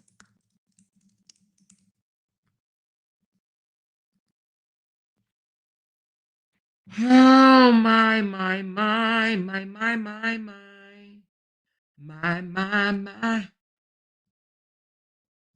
All right.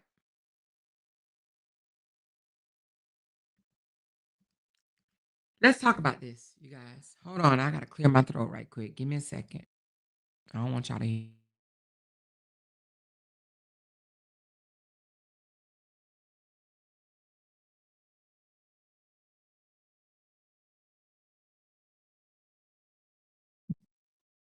Sorry about that.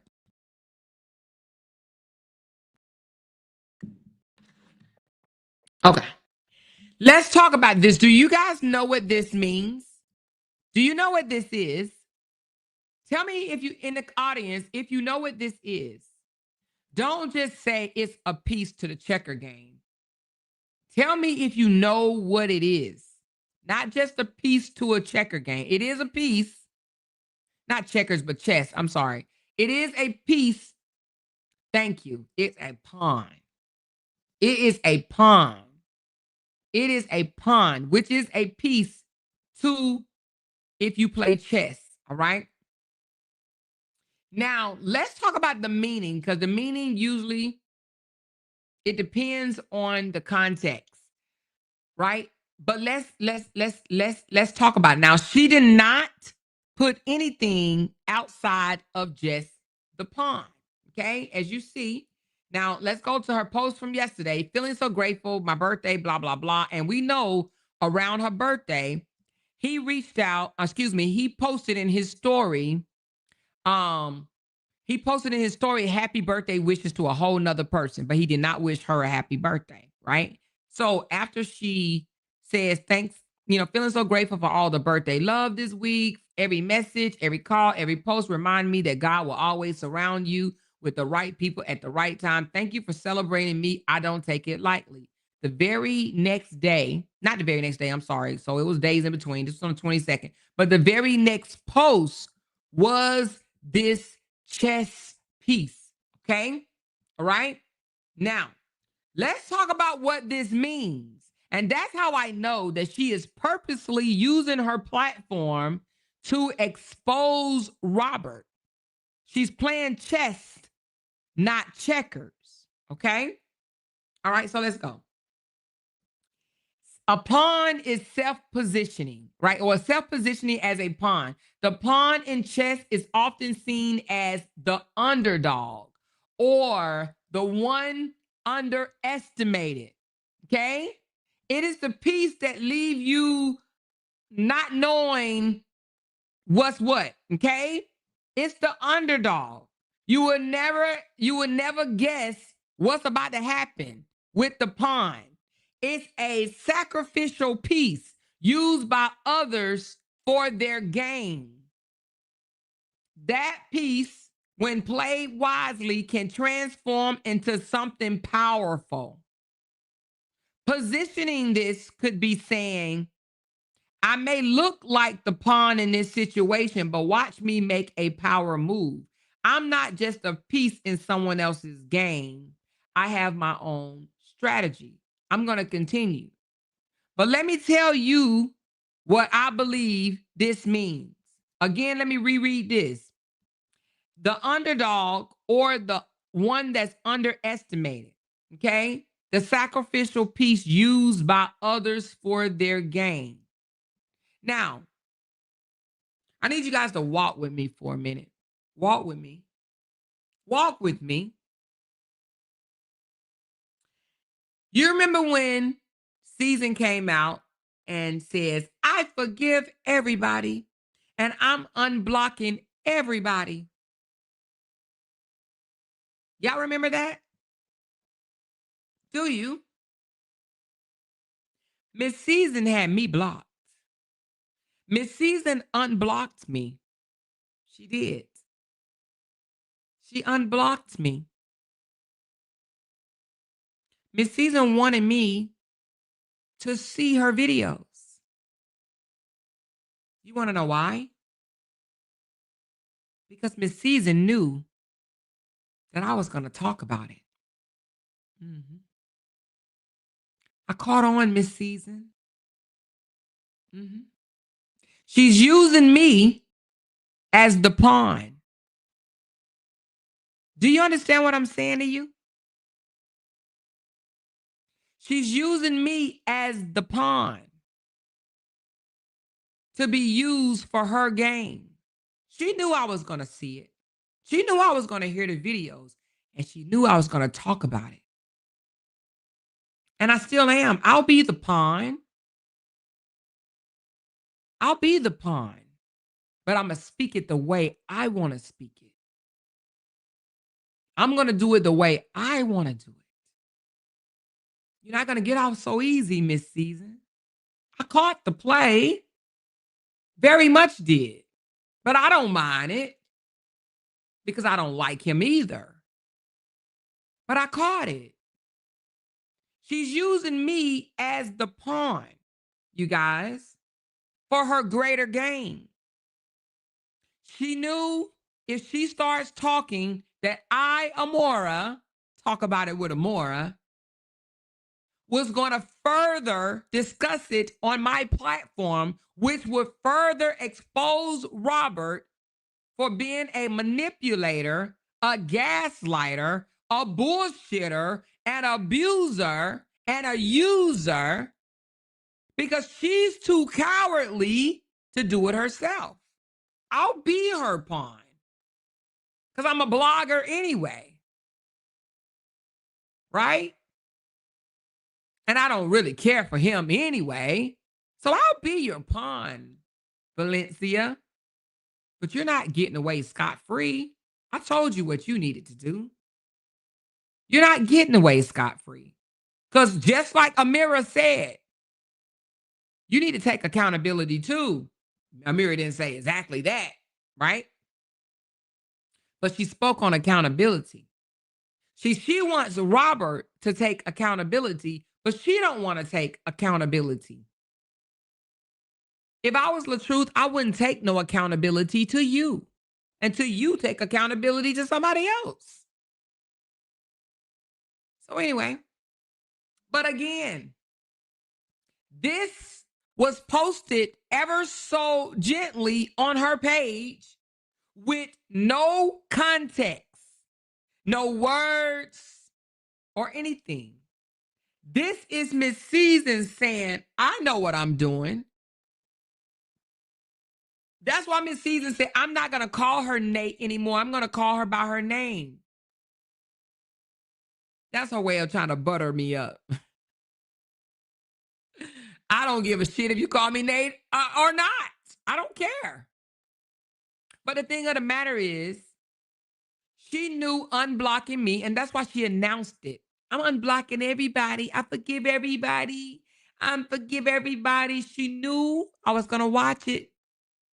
She knew once she started talking about a narcissist, manipulation, gaslighting, and an abuser, she knew loudmouth, the LOUDTalkerz, Amora, that don't care for him in the first place, she's going to grab this, she's going to talk about it, and it's going to further expose him. So what she's saying is, I'm going to use Amora to expose him for who he really is.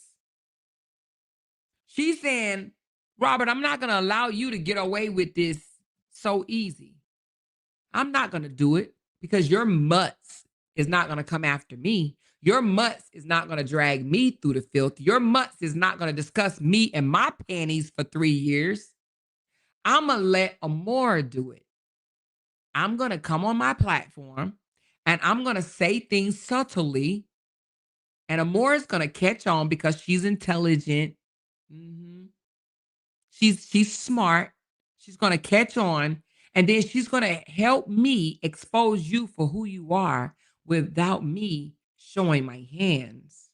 And then I'm going to say, hey, you guys, my platform is about not drama, but it's just about awareness. You guys, this is in general. This is not just for one particular person. You guys, calm down, calm down. When all along she knows who she's talking about. She know and I know. I wasn't born last night, sister girl.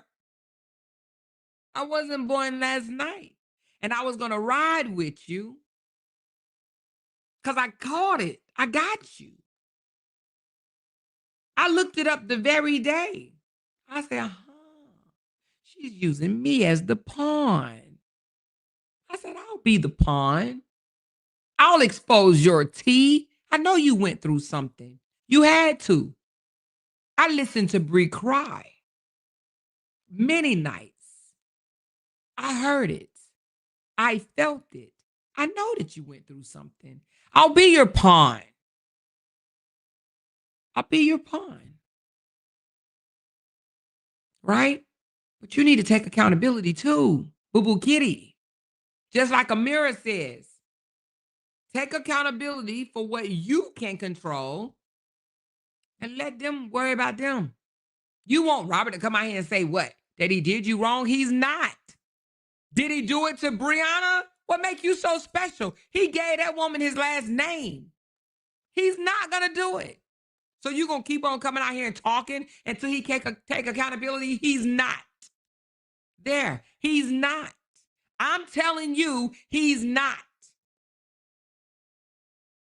You'll be out here talking, sitting at the wall, looking like Mary Poppins for the next 10 years, waiting for him to take accountability for how he hurt you. Pick up your losses and keep it moving. Dust your shoulders off and keep it moving. She's coming out here doing what she's doing because she wants Robert. Now, when I'm going to tell y'all something. I believe that she told him he needs to come out here and fix this. But I believe she told him a while back. That is why Robert came out, and raise your hand if y'all remember this, and he said, I apologize to any woman that I slept with that may have thought that it was more than just sex. Do y'all remember that? Do y'all remember that? I believe he was talking to her, and I believe he thinks that that was his way of apologizing because she told him, you need to fix this shit. But he made it worse because that wasn't no apology. That was a jab. That was an embarrassment. That wasn't no apology. I'm sorry if you thought it was more than just sex. That was an insult. But see, Robert don't know that was an insult because Robert's elevator doesn't go all the way up. A lot of people think that Robert he know everything that he's doing to a T. Some of the behavior we see from Robert is from ignorance. It's from ignorance, right? Robert probably thought, oh, I'm apologizing to you. Just like the judge told him to write that letter saying, calling off his people, right? And he wrote it saying, I told y'all to stop long time ago, but y'all won't stop because y'all don't want to see me grow. That's out of ignorance. Ignorance, right? So he probably thought that he apologized to Miss Season. You heard my apology.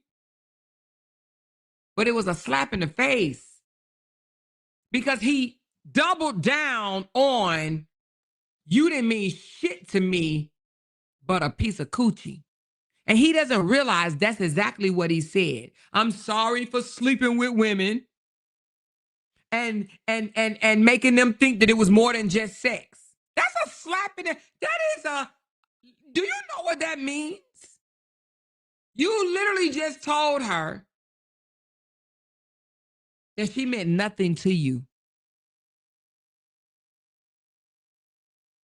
Did you not know that? You told this woman that only her sex was what you were after. And that is what made her come out and do this shit. That's what's sending her. Because to be called a transaction, to be called a booking fee, and to have this man to come out and apologize to women for making them think that it was more than just booty, that made it worse. She's embarrassed, she's humiliated, and she's hurt. All three of them. Embarrassed, humiliated, and hurt. She's not just going to stop. She's an older woman. And when we get mad, we get fucking even. I'm going to say that again. When we get mad, we get fucking even. I believe that she's probably become scorned over this. And she's going to make Robert feel it. But it's not going to be direct. It's going to be indirect.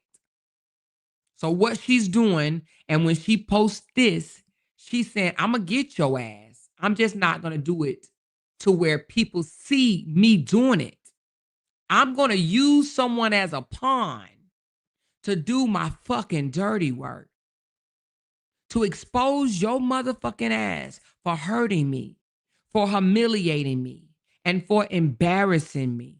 I'm going to use that loudmouth ass Amora that helped out his ex-wife. I'm going to use her to help me without teaming with her. She ain't teaming with me, but she unblocked me. And she dog whistled me. And she dropped this pawn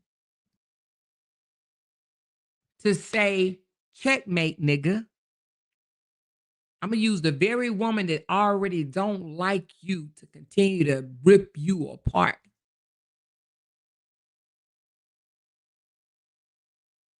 So, Miss Valencia, I get it. Now, I'm sure she didn't want me to spill that tea, but I don't like the doing shit and hide your hands type shit. I don't really like it. I don't mind being the pawn, but then to say shit like me and Miss Lysandra, we talked and we cool now, because that means you're lying to her. You're tricking her by telling her, I'm not talking about Robert. I'm talking about another situation that I've been in. Why? Why are you lying? You know you're talking about Robert. If you go back to the beginning of her videos, you would hear her say things like, we broke up in February. And then in her little awareness, I want to bring awareness and freedom to people. She speaks of a spirit being demonic, of the devil and demonic, and said things like, and I experienced this in February. Girl, God came to me in February. We ain't dumb. We're not LaTruth supporters. You can't fucking get this shit over on us. We're no dummies. We're no dummies. See, she can trick the LaTruth supporters. She can call them up on the phone and tell them, "No, this is not about Robert. I've always had a passion for this. I'm not even speaking on him. I would never speak on him." You can lie to them all you want. They will believe you. But you can't with us. Because we smarter than them. We always have been.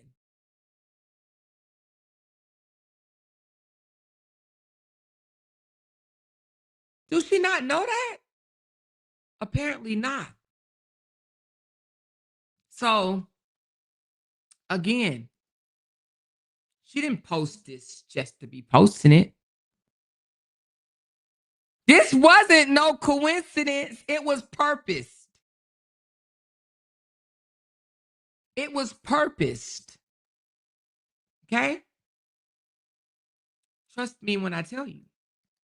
Nevertheless, and see, no one left comments. You want to know why?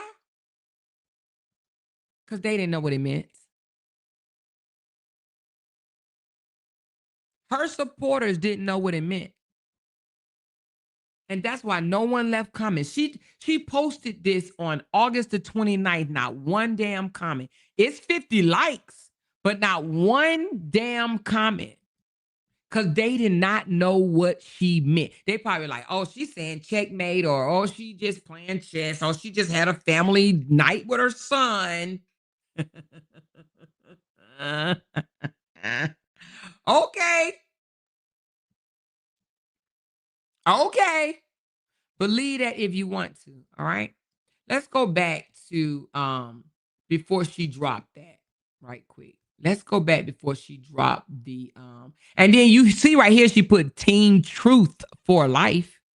She knew what she was doing. Team Truth for Life. But let's go back to the first video of after she dropped her pawn. Is this the one that she spoke about? God told her this. I'm gonna go straight to the middle of it. I want to take out on my walk. Because he can talk. And I think I just want to just fly by the seat of my pants. You know what? That's what I want to do. I put these sunglasses on. I hope they're all right. Let's go to the next one. I think one of them was, which one of them was talking about the Lord? Hold on. My room. And I had been talking to some of my friends like a couple days prior. But like I said, I was getting these little notifications here and there, just things late on my my deliverance, because my dad is a different religion than I am. This it. And actually, my dad is a Jehovah's Witness. In this video she did on August the 30th. So this is the day after she posts the pond. On this video she did August the 30th, where she spoke about she had a deliverance experience from the Lord. Okay. She said that she started gurgitating and start spitting up all types of foamy stuff out of her mouth. Okay. That's what she said. Now, whatever. Like she said she went on a purge. Okay. That's what she said. I just went on a purge. And she said, the Lord told me that I need to leave whatever was holding me back. Right. And she said, and I said, you know what, Lord, I receive it. And I left. And she mentioned February. Now she had already said on my panel, or not on my panel, but in my comments or somebody else comment, we've been broke up since February. Well, when you put 2 and 2 together, this video that she did sitting in this car saying like all type of spirits jumped on her and she had to purge it and leave it alone and all this bullshit. She was talking about Robert. So if she was talking about Robert and getting spirits out of her on August the 30th, it is just September the 9th. So now she wants the Robert supporters to believe, right? She spoke about something here. She spoke about hold on. Something here. She started on September the 4th, right? Mind you, this is only 5 days after she did the checkmate. Okay. She posted the pond. She knew what she's doing. Now, I'm going to say this. She's not, Miss Season is not dumb, but she's not,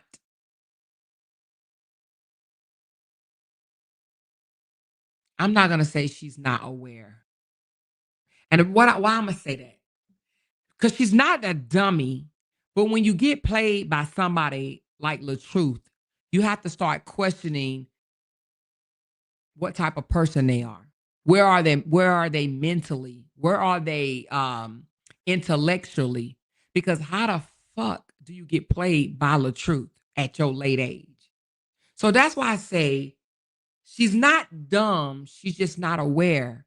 And she's naive and not naive.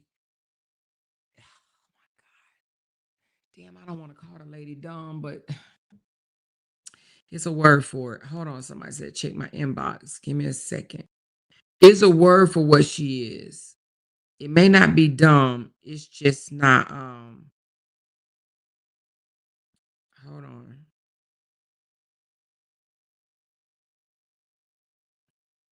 And I don't want to say clueless. She's, somebody says she's just dumb. She's, oh,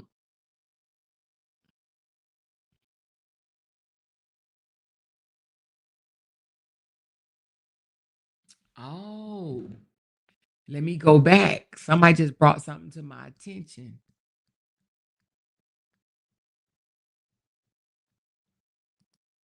Let me see. Somebody just brought this to my attention. Gaslighting adult. Users rarely go for a knockout punch, but it still stings. Every single day. Tiny, sharp, right where it already hurts. Gaslighting is one of those cuts. They deny you your reality, make you question your memory, twist your words until you're the one left wondering if you're overreacting. Then come the subtle insults. They play them off as jokes, the shady posts, the public embarrassment, the little humiliations that are just sharp enough to hurt you, but not loud enough for anyone else to call it out but you. Over time, those little slits pile. Emotional abusers rarely go for a knockout punch. They chip away at you with tiny cuts. And here's the thing. We've all had a paper cut before. One cut by itself, it's small, but it still stings. Now imagine getting one of those every single day. Tiny, sharp, Oh, right where it already hurts. Gaslighting is one of those cuts. hold on. They deny you your reality, make you question your memory, twist your words until you're the one left wondering if you're overreacting. Then come the subtle insults. They play them off as jokes, the shady posts, the public embarrassment, the little humiliations that are just sharp enough to hurt you, but not loud enough for anyone else to call it out but you. Over time, those little slits pile up until one day you're bleeding all at once. You're exhausted, drained, and wondering how did you even get there? And Proverbs 4:23 reminds us, above all else, guard our hearts, for everything we do flows from it. Then for a knockout punch. I didn't hear They that. chip away. I didn't hear what you just told me that she said. Let me say it one more time. Let me do it one more time. And that's a fair question. It's for physical. But here's the truth. It's not always the big blow that breaks you. Sometimes it's the little cuts day after day that leave the deepest scars. This is what I call the paper cut effect. Emotional abusers rarely go for a knockout punch. They chip away at you with tiny cuts. And here's the thing. We've all had a paper cut before. One cut by itself, it's small, but it still stings. Now imagine getting one of those every single day. Oh, okay. Tiny, sharp, right where it already hurts. Okay. Gaslighting is one of those cuts. Oh, okay. They deny you your reality, make you question your memory, twist your words until you're the one left wondering if you're overreacting. Then come the subtle insults. They play them off as jokes, the shady posts, the public embarrassment.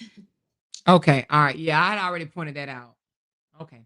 All right. Somebody just texted me and just told me that he's definitely talking about, I mean, she's definitely talking about him because of the that's the word. Thank you. Thank you, Cheryl. Thank you. Thank you. Thank you. But anyway, let me just say what I was gonna say. So they said that she's definitely talking about him when she said the shady post. But I already pointed that out, right? When she said the shady post, and then all of a sudden she starts showing frustration when she said they twist your words or something like that. Hold on. Jokes, the shady posts, the public embarrassment. Oh no, she said it after the public embarrassment. So yeah, I already pointed that out. Thank you though, but I pointed that out already. Subtle insults. They play them off as jokes, the shady posts. And that's why she said the shady post. Yeah. So we knew she was talking about Robert when she said the shady post because Robert do shady posts and the public embarrassment. And then she showed her frustration after the public embarrassment. You know, the thing about it is Miss Season can say she's not talking about Robert all she wants to. She is 1000% talking about Robert. Okay. And anybody that want to believe that she's not is dumb. But anyway, you're right. So she's not dumb, but gullible is the word that I was looking for. So thank you, Cheryl. She's gullible. And we saw that when she was sitting in the restaurant with him and she started saying shit like I'm not insecure. I know you have to go out and work and I don't care about that. And you can be basically, she didn't say these exact words, but she basically was like, you can be out with other women and I'm not insecure. And I know you're working and I know you're gonna come home to me type bullshit. It was something along those lines. It may not have been those exact words, but I was just like, what the fuck? Like she literally basically opened the door up for telling him that she'll put up with his bullshit. I'll put up with your bullshit and not complain. But she did it trying to insult Briana and take blows at Briana, trying to make it sound like, oh, Briana was jealous and insecure. I'm not that jealous and insecure person. Briana met the man when she was 22 years old. That's what this lady does not understand. Briana met him at a time where she had just lost her biggest supporter, her mama. Her mama. Okay? She had a mama that was actually there. She had a mama that actually showed up and that was actually active in her life. Okay? So her losing her mama hit her hard. And because of that, she fell in the arms of a whole manipulator, a gaslighter that made her feel welcome and warm and cozy and safe. He made her feel safe and she fell for the fucking okie doke because she didn't know nothing about no love bombing. She had probably never experienced that before. She had never experienced nobody telling her how wonderful and amazing and great and this that she is right off the bat of meeting her. Yeah, so she was a little taken back and, and wowed and wooed over that shit. But she caught on. She woke up. And when she started pushing back a little bit more, a little bit more, a little bit more, a little bit more, a little bit more, it overflowed and this shit came to the internet. It came to the internet. Now, again, Miss Season wanted to try to show Briana up. I'm not jealous. I'm not insecure. I'm secure with matter of fact, I think she said, I'm secure in my position. She did everything that he wanted her to do. He wanted her to do that. He wanted her to come back and be like, I'm not gonna be the jealous type person to go through your phone. Matter of fact, you had them old fucking mutts over there saying she wrong for going through her husband's phone. And I'm sitting up here thinking, what? These motherfuckers that's not even married was telling a married woman that she was wrong for going through her husband's phone. Why you marry him if you can't go through his phone? If you're married and you cannot check your husband's phone, sis, I feel sorry for you. If you can't go in your husband's phone and he can't go in yours, y'all got issues. Y'all have issues that you ain't even talking about. Every married person knows that they should be able to pick up their husband's phone if it rings or whatever and look through it and be like, oh, I'm just looking for the number of such and such, such and such, and give it back without them wanting to break your fucking finger. And even if they say, what you doing? What you need? Ain't no husband that's not trying to hide some shit. Or should I say, ain't no husband on the up and up gonna break your motherfucking finger to get his phone back. Unless he on some fuck shit. Period. But them misfits, them mutts over there, try to make it seem like she was wrong. Oh, you so insecure. You so wrong. You grabbed your husband's phone. Like, what the fuck is wrong with you? Ladies, don't be in a relationship like that. Don't be in a relationship where your man will break your motherfucking finger because you grabbed his phone. You got an issue. You got a serious issue. These women that was on the internet telling her how wrong she was for doing that shit, they ain't never had a spouse. Ever. They've never experienced that. They've been with these low-life ass boyfriends. They say, put my phone down. Put my phone down. Put down my phone. Don't touch my phone. Well, I mean, if it's your boyfriend, I do think that you could draw a line when you're boyfriend and girlfriend. I mean, if he don't want you to touch his phone and he your boyfriend, okay. But husband, y'all have a commitment. Y'all are one. What the fuck is his is yours. That's y'all phone. He just carry it. A lot of people don't understand marriage. When they was out here saying she was so wrong and she's so insecure, I'm looking at these bitter bitches like, they don't understand marriage. They don't understand commitment. There's no way that Briana shouldn't have been able to see what was in his DM. And can't not a damn motherfucker tell me otherwise. Not one. She had a right. Especially after this nigga done told her that if she didn't give him no pussy, he was going to go get it from somebody else and another bitch was in his DM. She had every right. She had every right. So anyway, I'm glad she's away from that shit, and I know she's glad she's away from that shit. I know she's happy she's away from that shit. Now, it is what it is. She said, my husband and I could use, answer, etc. each other's phone. And you should. As you should. As you should. She said, I bet he was going through her phone. I bet you he was too. She better have had checked it because that nigga out here screwing every hole that let him poke it. She could have gotten an STD. Absolutely. He was cheating. He was absolutely cheating. You know?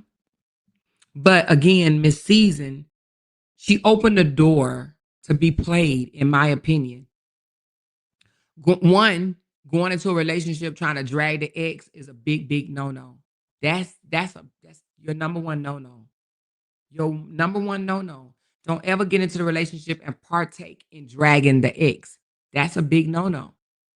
What he did to her, he gonna turn around and do it to your ass. What he did to her, he gonna turn around and do it to your ass. That's a big no-no. But then trying to one up the ex by like, oh, she was jealous, insecure. I'm not like that. I'm different.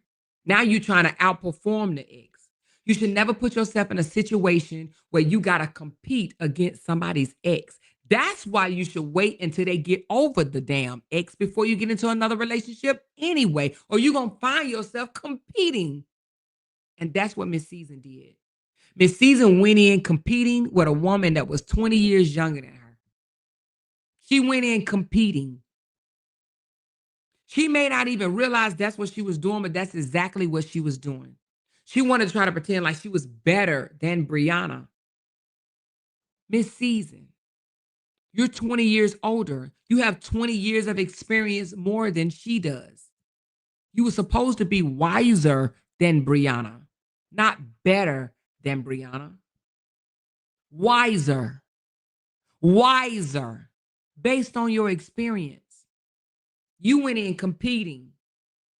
That's why she was showing her body to the people in the group chats. That's how we got a picture of her tummy and her panties, a bathing suit or whatever the fuck she had on. She was competing against Briana.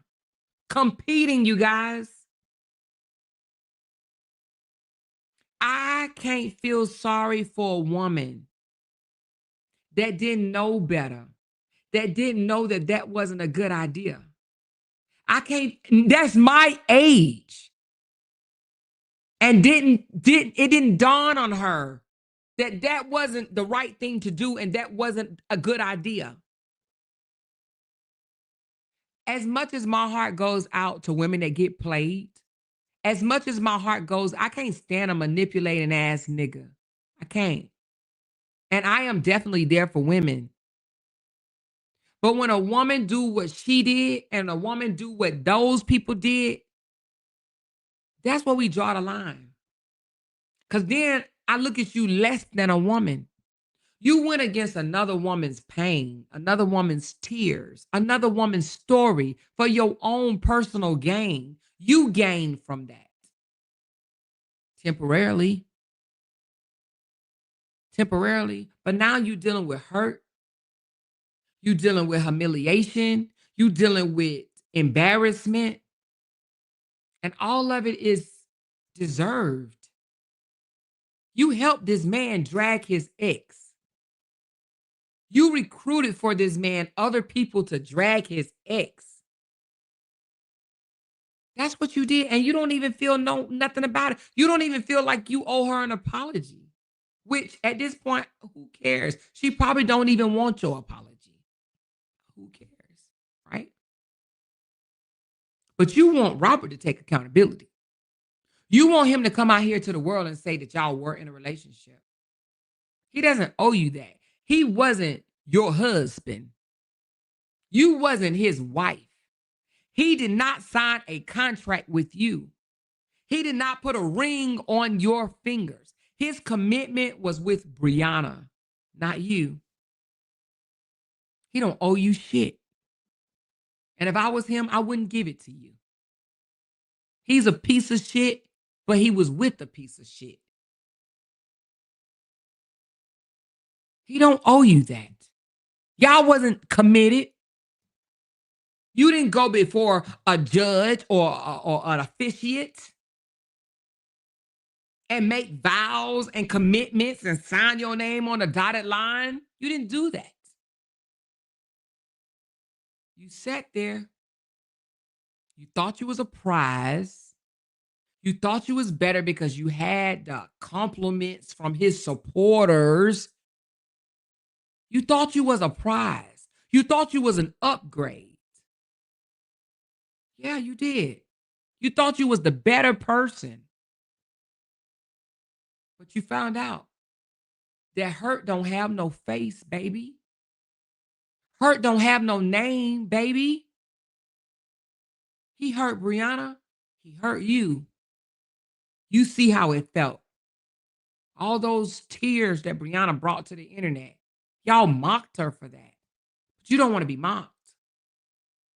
You want people to think that you have a passion for talking about and bringing about awareness in toxic relationships. You partaked in humiliating and mocking someone that was in a toxic relationship. You heard the recordings. You heard this man disrespect her, cuss her out, all because she wanted to post a pastor on her page. You heard this woman crying her eyes out. You heard this. You laid beside a man that didn't pay child support for 8 fucking months. But instead of saying, no, I'm gonna need you to step up the plate. I'm gonna need you to go visit your daughter. I'm gonna need you to be present in her life. You did quite the opposite. You told this man, fuck her, forget her. At this point, just sign over your rights. And you want accountability. Girl, bye. Accountability your ass. Account for the shit that you do. Stop worrying about him. He already told everybody he don't want you. He done moved on. He got a whole nother fool over there in his house. He don't want you. Other women are cooking for him. He got another fool that making him think that it's okay to go out and flirt with other women. And as long as he coming back home to her, he don't want you. It's over for you. It's over with. Done. Finito. Move on. And just like Lysandra said, or Miss Linda, whoever it was, don't you have a man? Didn't you say, I got a man? Don't he own a lake? Girl, go jump in it. Go swim. Girl, listen. Sell your body butters. They look good. They do. Sell your body butters, all right, on your Etsy shop, okay? Sell your body butters. And what else she do, y'all?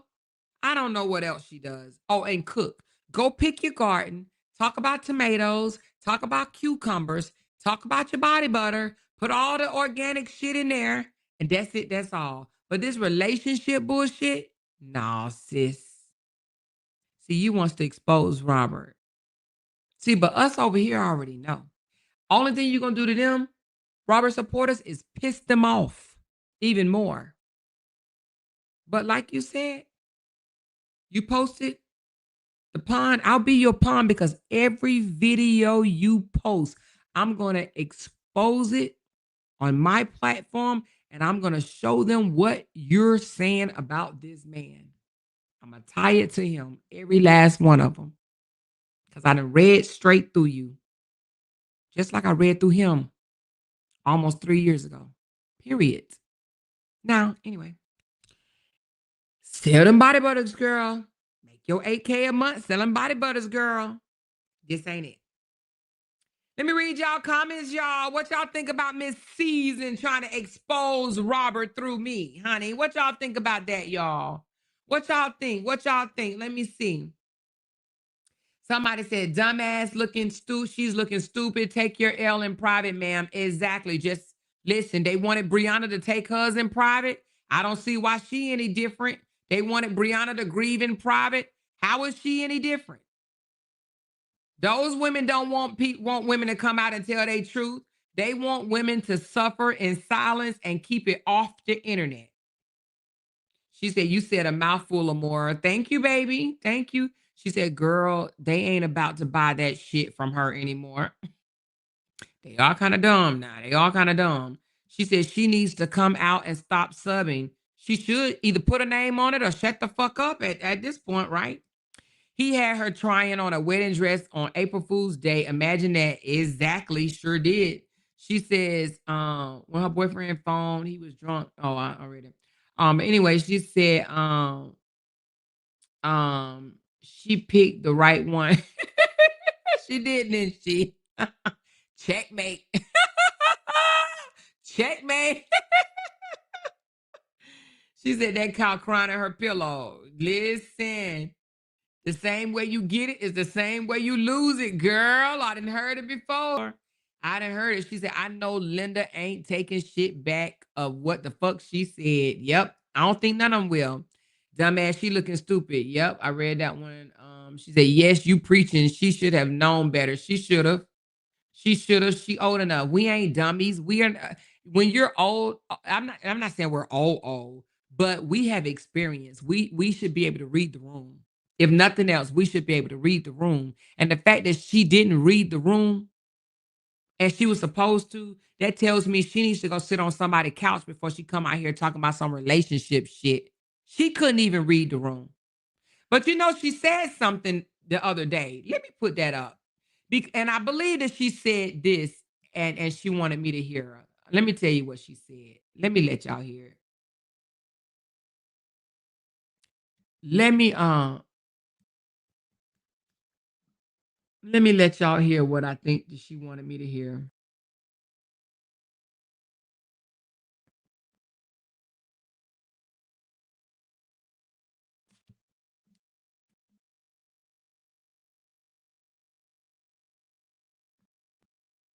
I think it's this one. Hold on.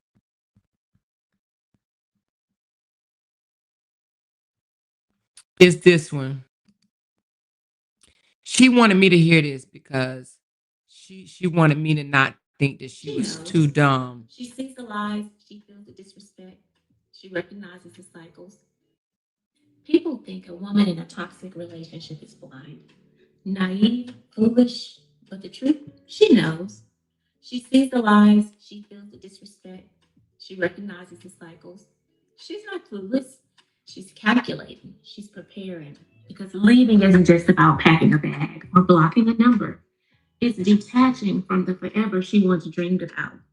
It's grieving a future that will never be. It's untangling her soul from manipulation and reteaching herself how to choose peace over chaos. That kind of exit requires strength most people will never understand. Yes, she may still cook, still smile, still lay beside him at night, but inside she's detaching because she knows walking away while her heart is still tied, that's a trap. The only way to pull back, so she waits. She heals in silence, and when her spirit finally goes numb to the charm, the excuses, the recycled apologies, it's already over, long before she ever walks out. And when she leaves, there will be no warning, no dramatic goodbye, no need for closure.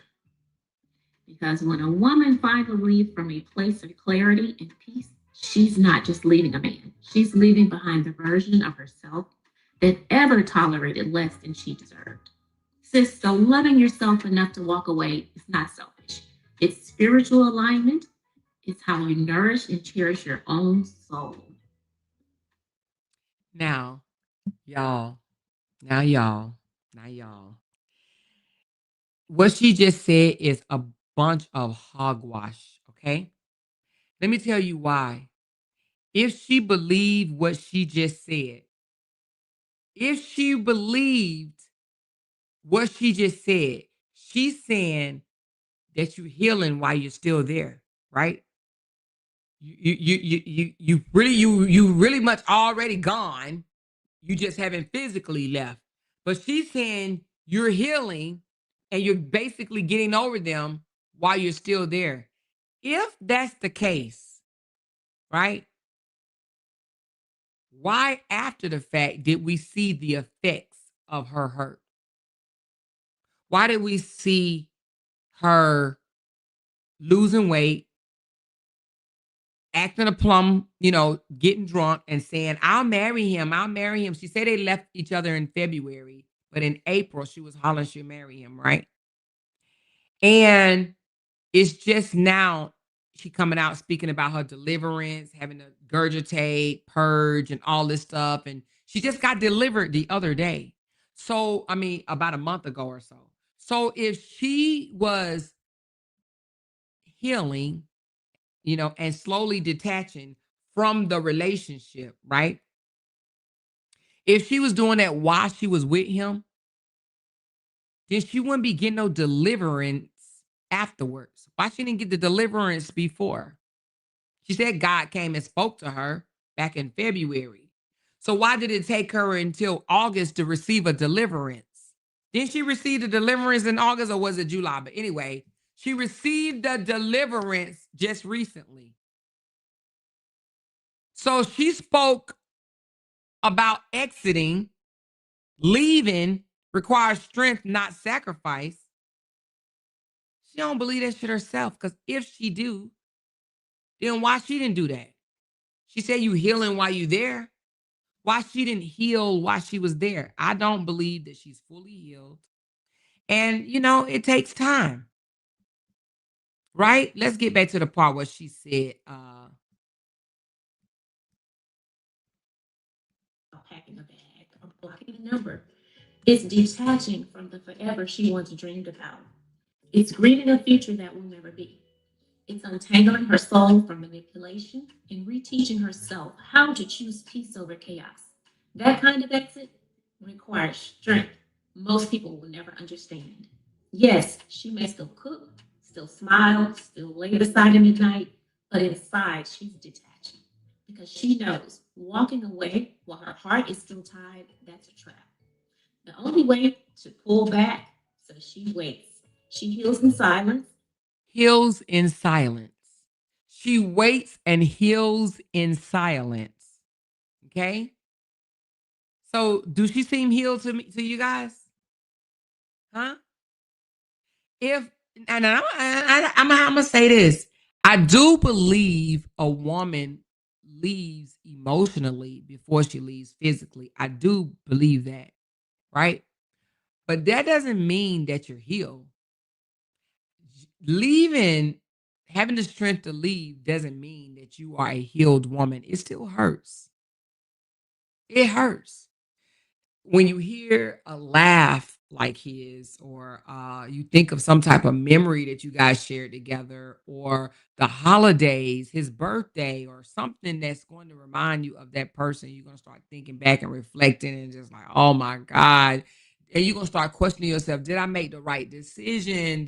Was I acting prematurely? Should I have stayed? Should I have allowed him to say this or say that? And because you're not healed.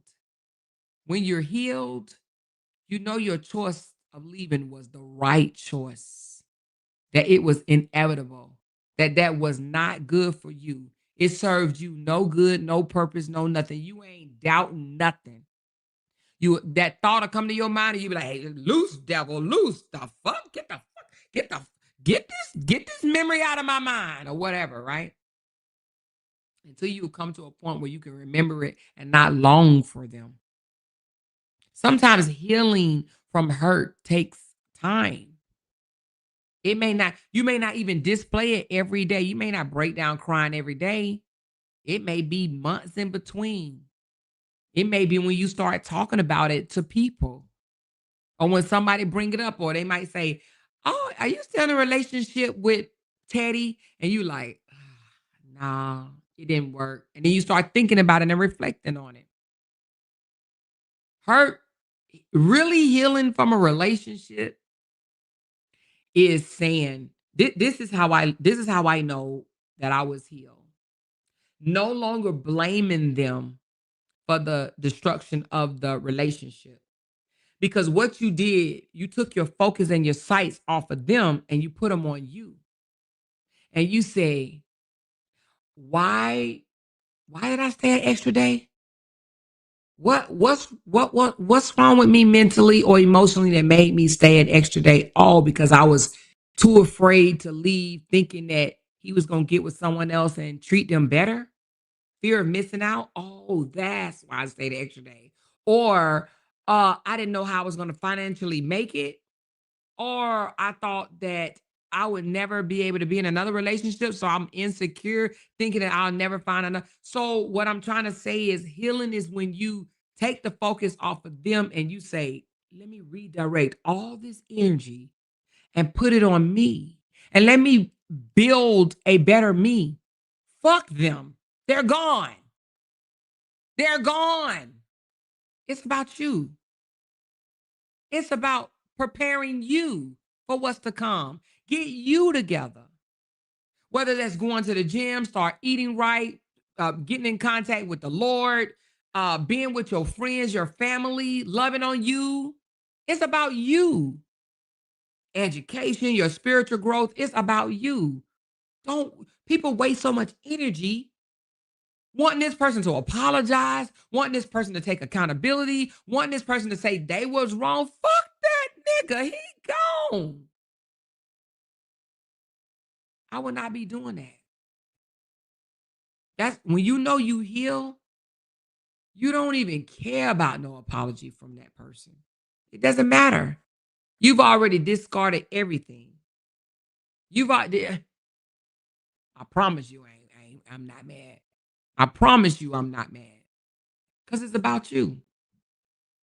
Reflect on yourself because you probably did some things too. Don't blame yourself. Just reflect on it. Learn from it. Use it as, instead of a loss, use it as an experience. I just went through an experience. I ain't took no L's. It was an experience because this is going to make me better. That's what we need to stop doing. Stop thinking everything is a loss. Oh, I lost him and we're no longer together. No, it was an experience that you learned from. I learned from this. I learned not to go in trying to compete with his ex. I learned not to step into a relationship where he constantly talked about his ex, that he wasn't over his ex. I learned from believing every fucking thing a person say out of their mouth about his ex or whatever the case may be. Reflect on your downfalls, what you did wrong, and don't think for one moment, please don't. Don't think for one moment that you haven't done anything wrong. It may not be wrong deliberate, but you fell short somewhere, sis. Even if it's just falling for his bullshit. When you saw the flags tagging you in the face because you chose to ignore the flags. But take accountability for that to yourself. To yourself. And then rebuild you. Work on you. Make you better. Fuck this nigga. He gone. He played in your face. He's gone. Put all that energy into you. Recreating a new you. A new mind. Don't harden your heart. Don't be bitter. Don't be scorned. Don't look for a lick back, even though that's what we be doing. But don't do that. Your lick back, just like Beyonce said about your best revenge is your paper. Your best revenge coming out of a toxic relationship is working on you. I promise you, sis. It's working on you. I am a living proof of that. It's working on you. It's working on you. One, for you never to fall for that bullshit no more. And two, please believe they gonna see you. They gonna see your growth. They gonna know you ain't falling for the okie doke no more. And they gonna try you. They're gonna say, "Oh, I don't know. I was in a bad place, and I don't know what I was thinking about. I mean, can we go out for drinks? I'm good. Don't fall for the shit. No, I'm good. Matter of fact, I don't even like that place no more. Oh, I don't drink those martinis no more. No, I'm good. I'm good. You ain't got to be bitter. You ain't got to be mad. You ain't got to be mad. No, I'm good. We straight. No hard feelings, but I pass.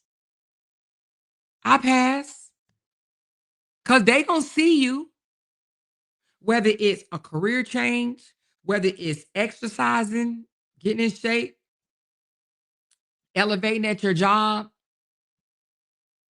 new connections made, friendships, outings, traveling, better connection with your children.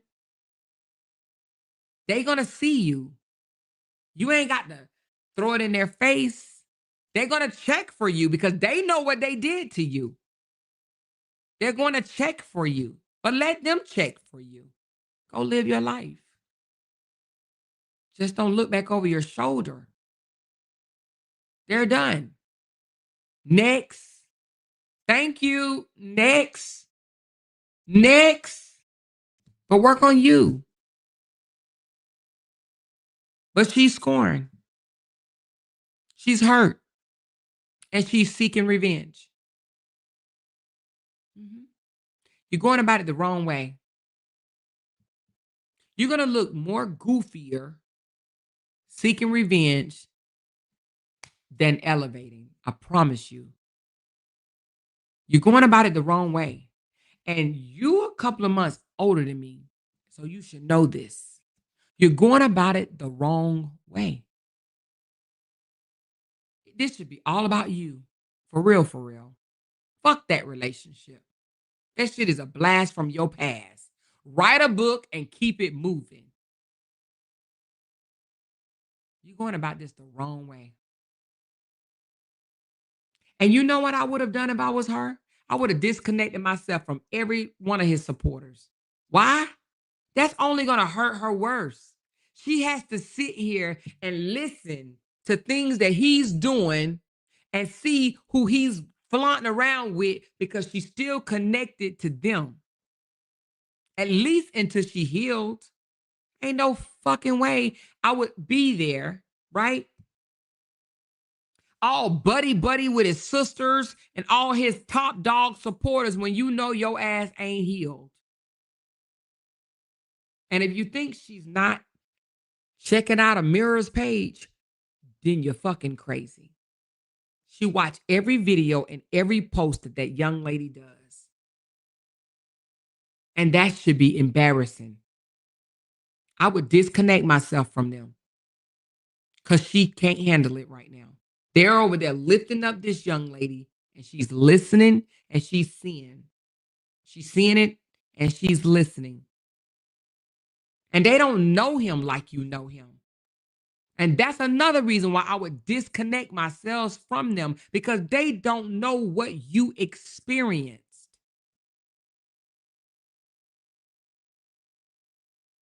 She's being a goofy trying to save face.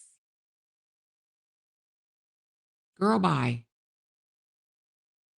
I would disconnect myself. I wouldn't have reached out to no damn Lysandra or whoever the hell. You are weak. And I would tell them politely, hey, I ain't got nothing against you, but I'm still healing. And right now, I just need to disconnect. I can't, I don't want to see the shit. I don't want to hear the shit.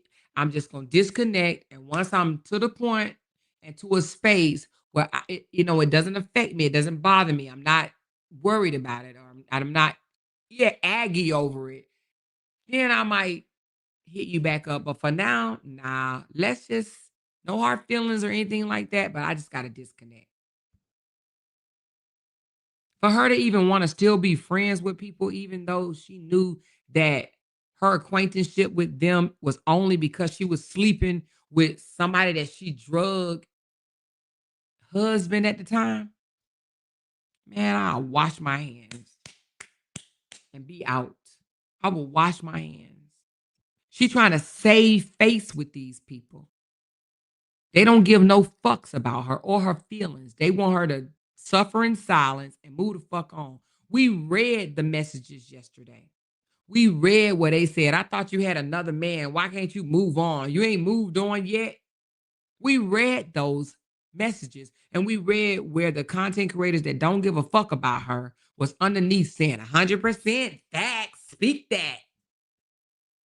You think they didn't changed overnight? Girl, bye. You still being a goofy? Girl, bye. I can't even, at this point, you can't even tell me she's 53. You can't.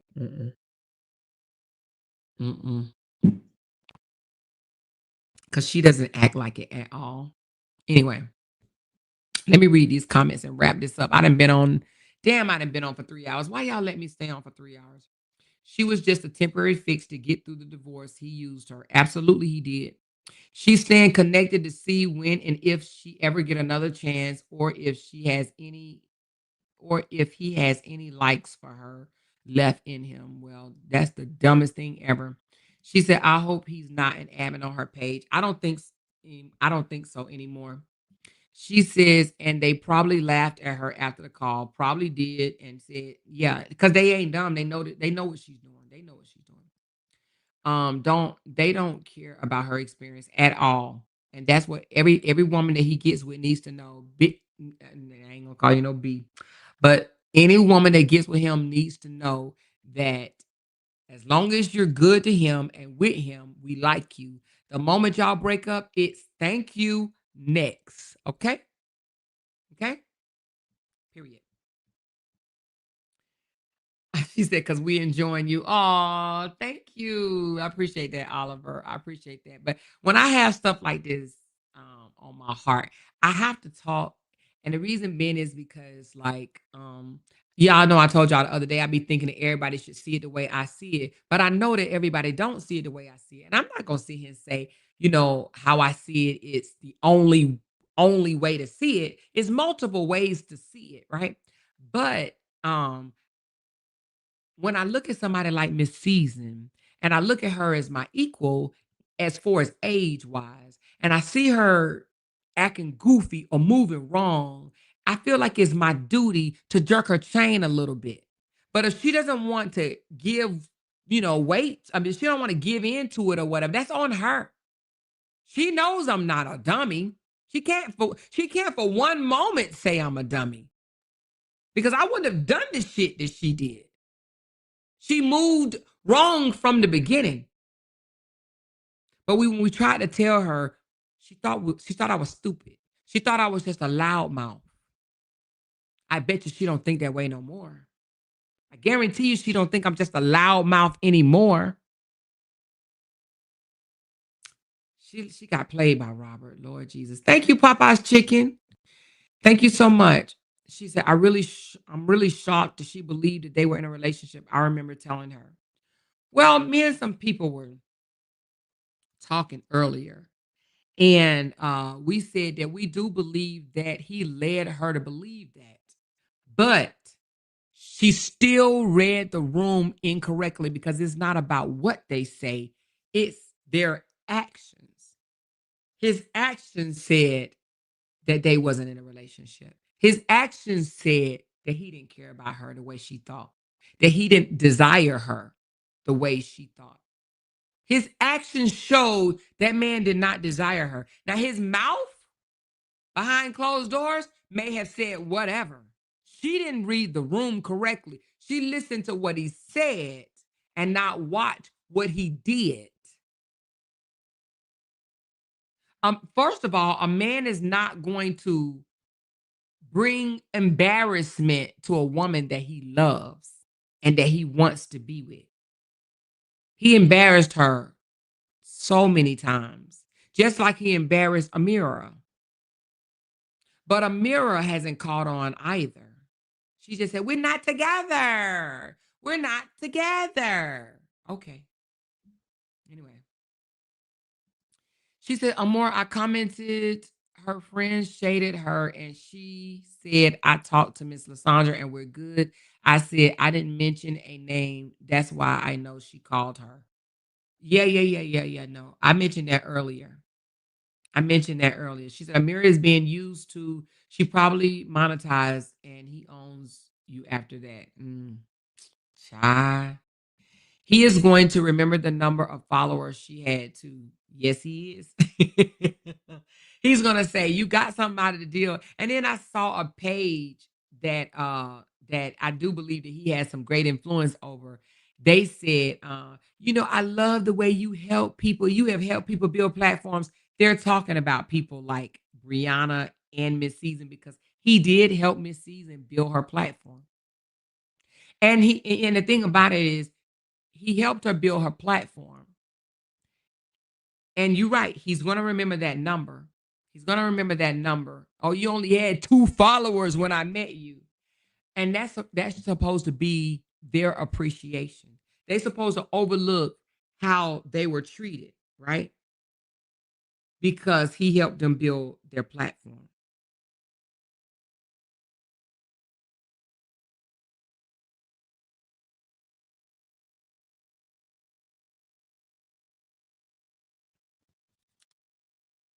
Hold on.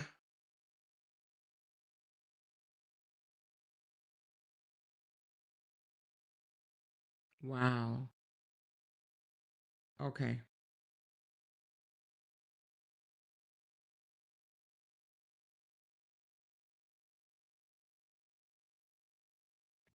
Okay, somebody texted me and said, all right, so listen, Miss Lysandra, Linda, all them or whatever, they want Miss Season to shut up, right? They want Miss Season to be quiet and don't expose um Robert. But yet they are allowing Robert to sub her.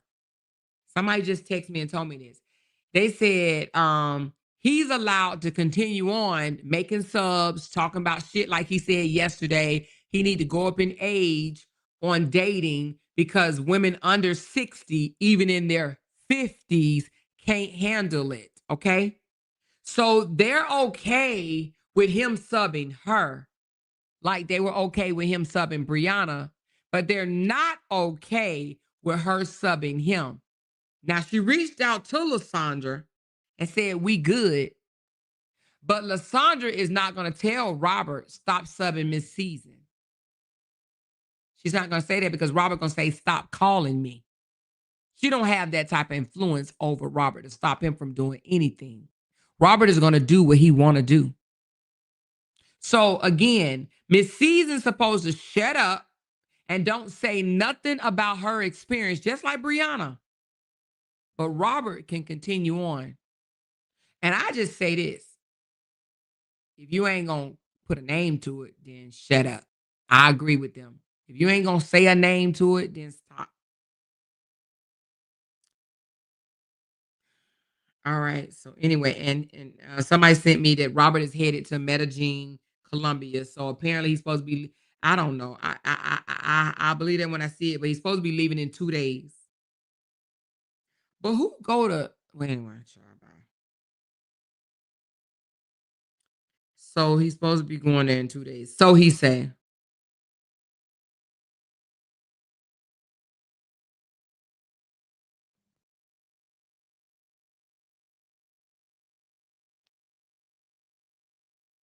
Somebody text me and I don't even know what they mean. They said, "I've been wanting to say something and today I finally mustered up the courage to tell you."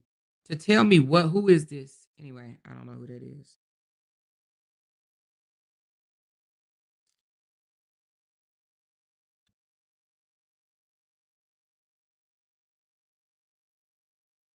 Who is this? Who area code is? Hold on. Now you know we can find out who you are, right?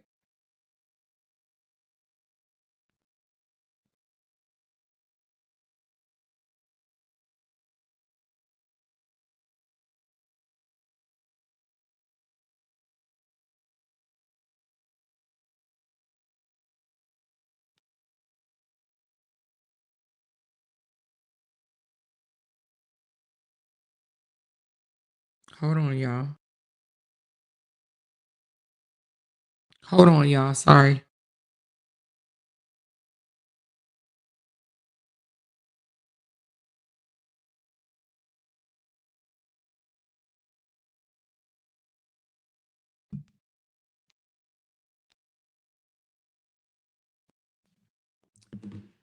Anywho,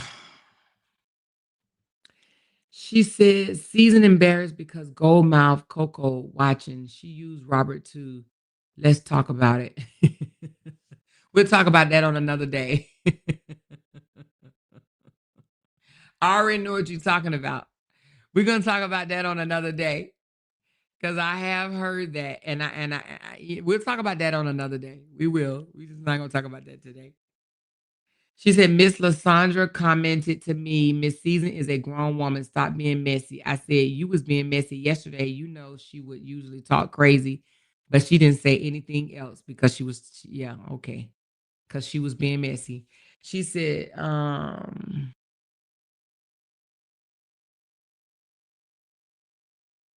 since Sonia, the title doesn't do the actual live any justice. This has been awesome, and I didn't get to watch all of it because my boys had a game and concert. But what I did catch, ooh, child. Thank you, Oliver. Thank you, thank you, thank you. So, y'all, I'm gonna go on this one because I don't want it to push it to 4 hours like I did yesterday, but it probably will because we already at 3:35. But anyway, she said they're gonna let him get away with anything though. Yeah, they're gonna let him get away with it. I did. I checked it. Thank you, Nidhi. She said just getting off work will definitely catch the replay. Thank you, baby. Thank you. So listen, y'all share this video. Share this live, please, and thank you. Share it on your Facebook, your TikTok, your YouTube, your whatever, Instagram, whatever. And we're gonna keep revisiting different, we ain't gonna say the same thing over and over and over and over and over again, but we will, continue to catch things and talk about it. We're gonna do that. We're gonna talk about it because there's different pieces to this puzzle, So let's end here. Thank you guys. And y'all help me make my goal. Thank y'all so very much. Now, y'all already know as much as I'm going to want to talk to y'all, I'm going to have a house full of people. We got to drive and I'm not going to be able to talk to y'all like I want to. I am going to drop videos though. And it's going to be old videos, but it's going to be pieces of it. All right. So I will do that. So please watch that because, I don't always get a lot of views on my replays, but if you guys don't mind doing that for me, thank y'all. And listen, I'm going to be gone. If you want, only if you want and feel led, I am going to post my coffee in my description on my YouTube page. If y'all want to throw your girl a tip while I'm going, because y'all know I ain't took off for 4 days straight ever. I don't think I've ever taken off 4 days straight, but I will be off for 4 days. So y'all know that's zero money for me.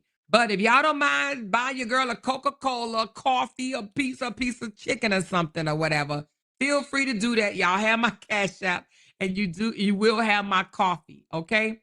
But just know I'm still going to be looking and I'm going to be sipping the tea. So when I come back, we're going to put it on the floor, okay? But y'all have a good one. Thank y'all for being an amazing audience. I think I had over 500 people the entire time. So thank y'all for staying in my chat and engaging and listening. So let me give y'all a quick shout out because y'all met my goal for the night and I do appreciate that. Thank you, Vanita. Talk about it. Thank you, Big Sis Glenn.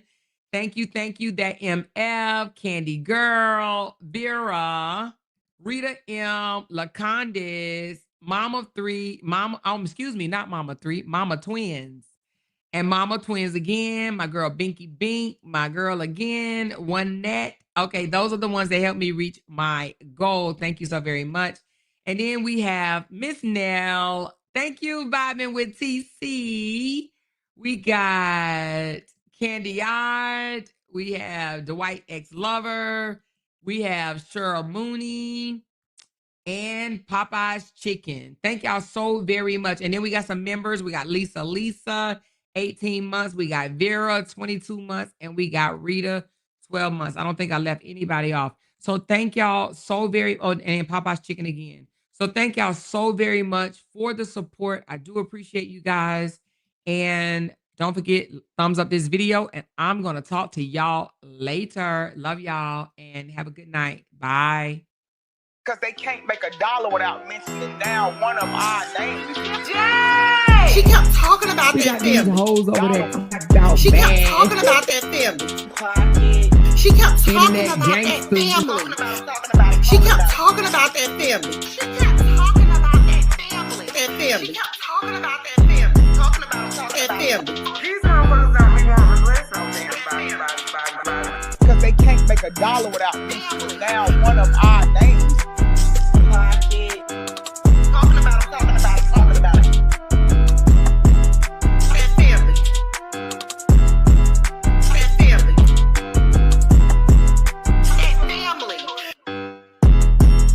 That family. Yay!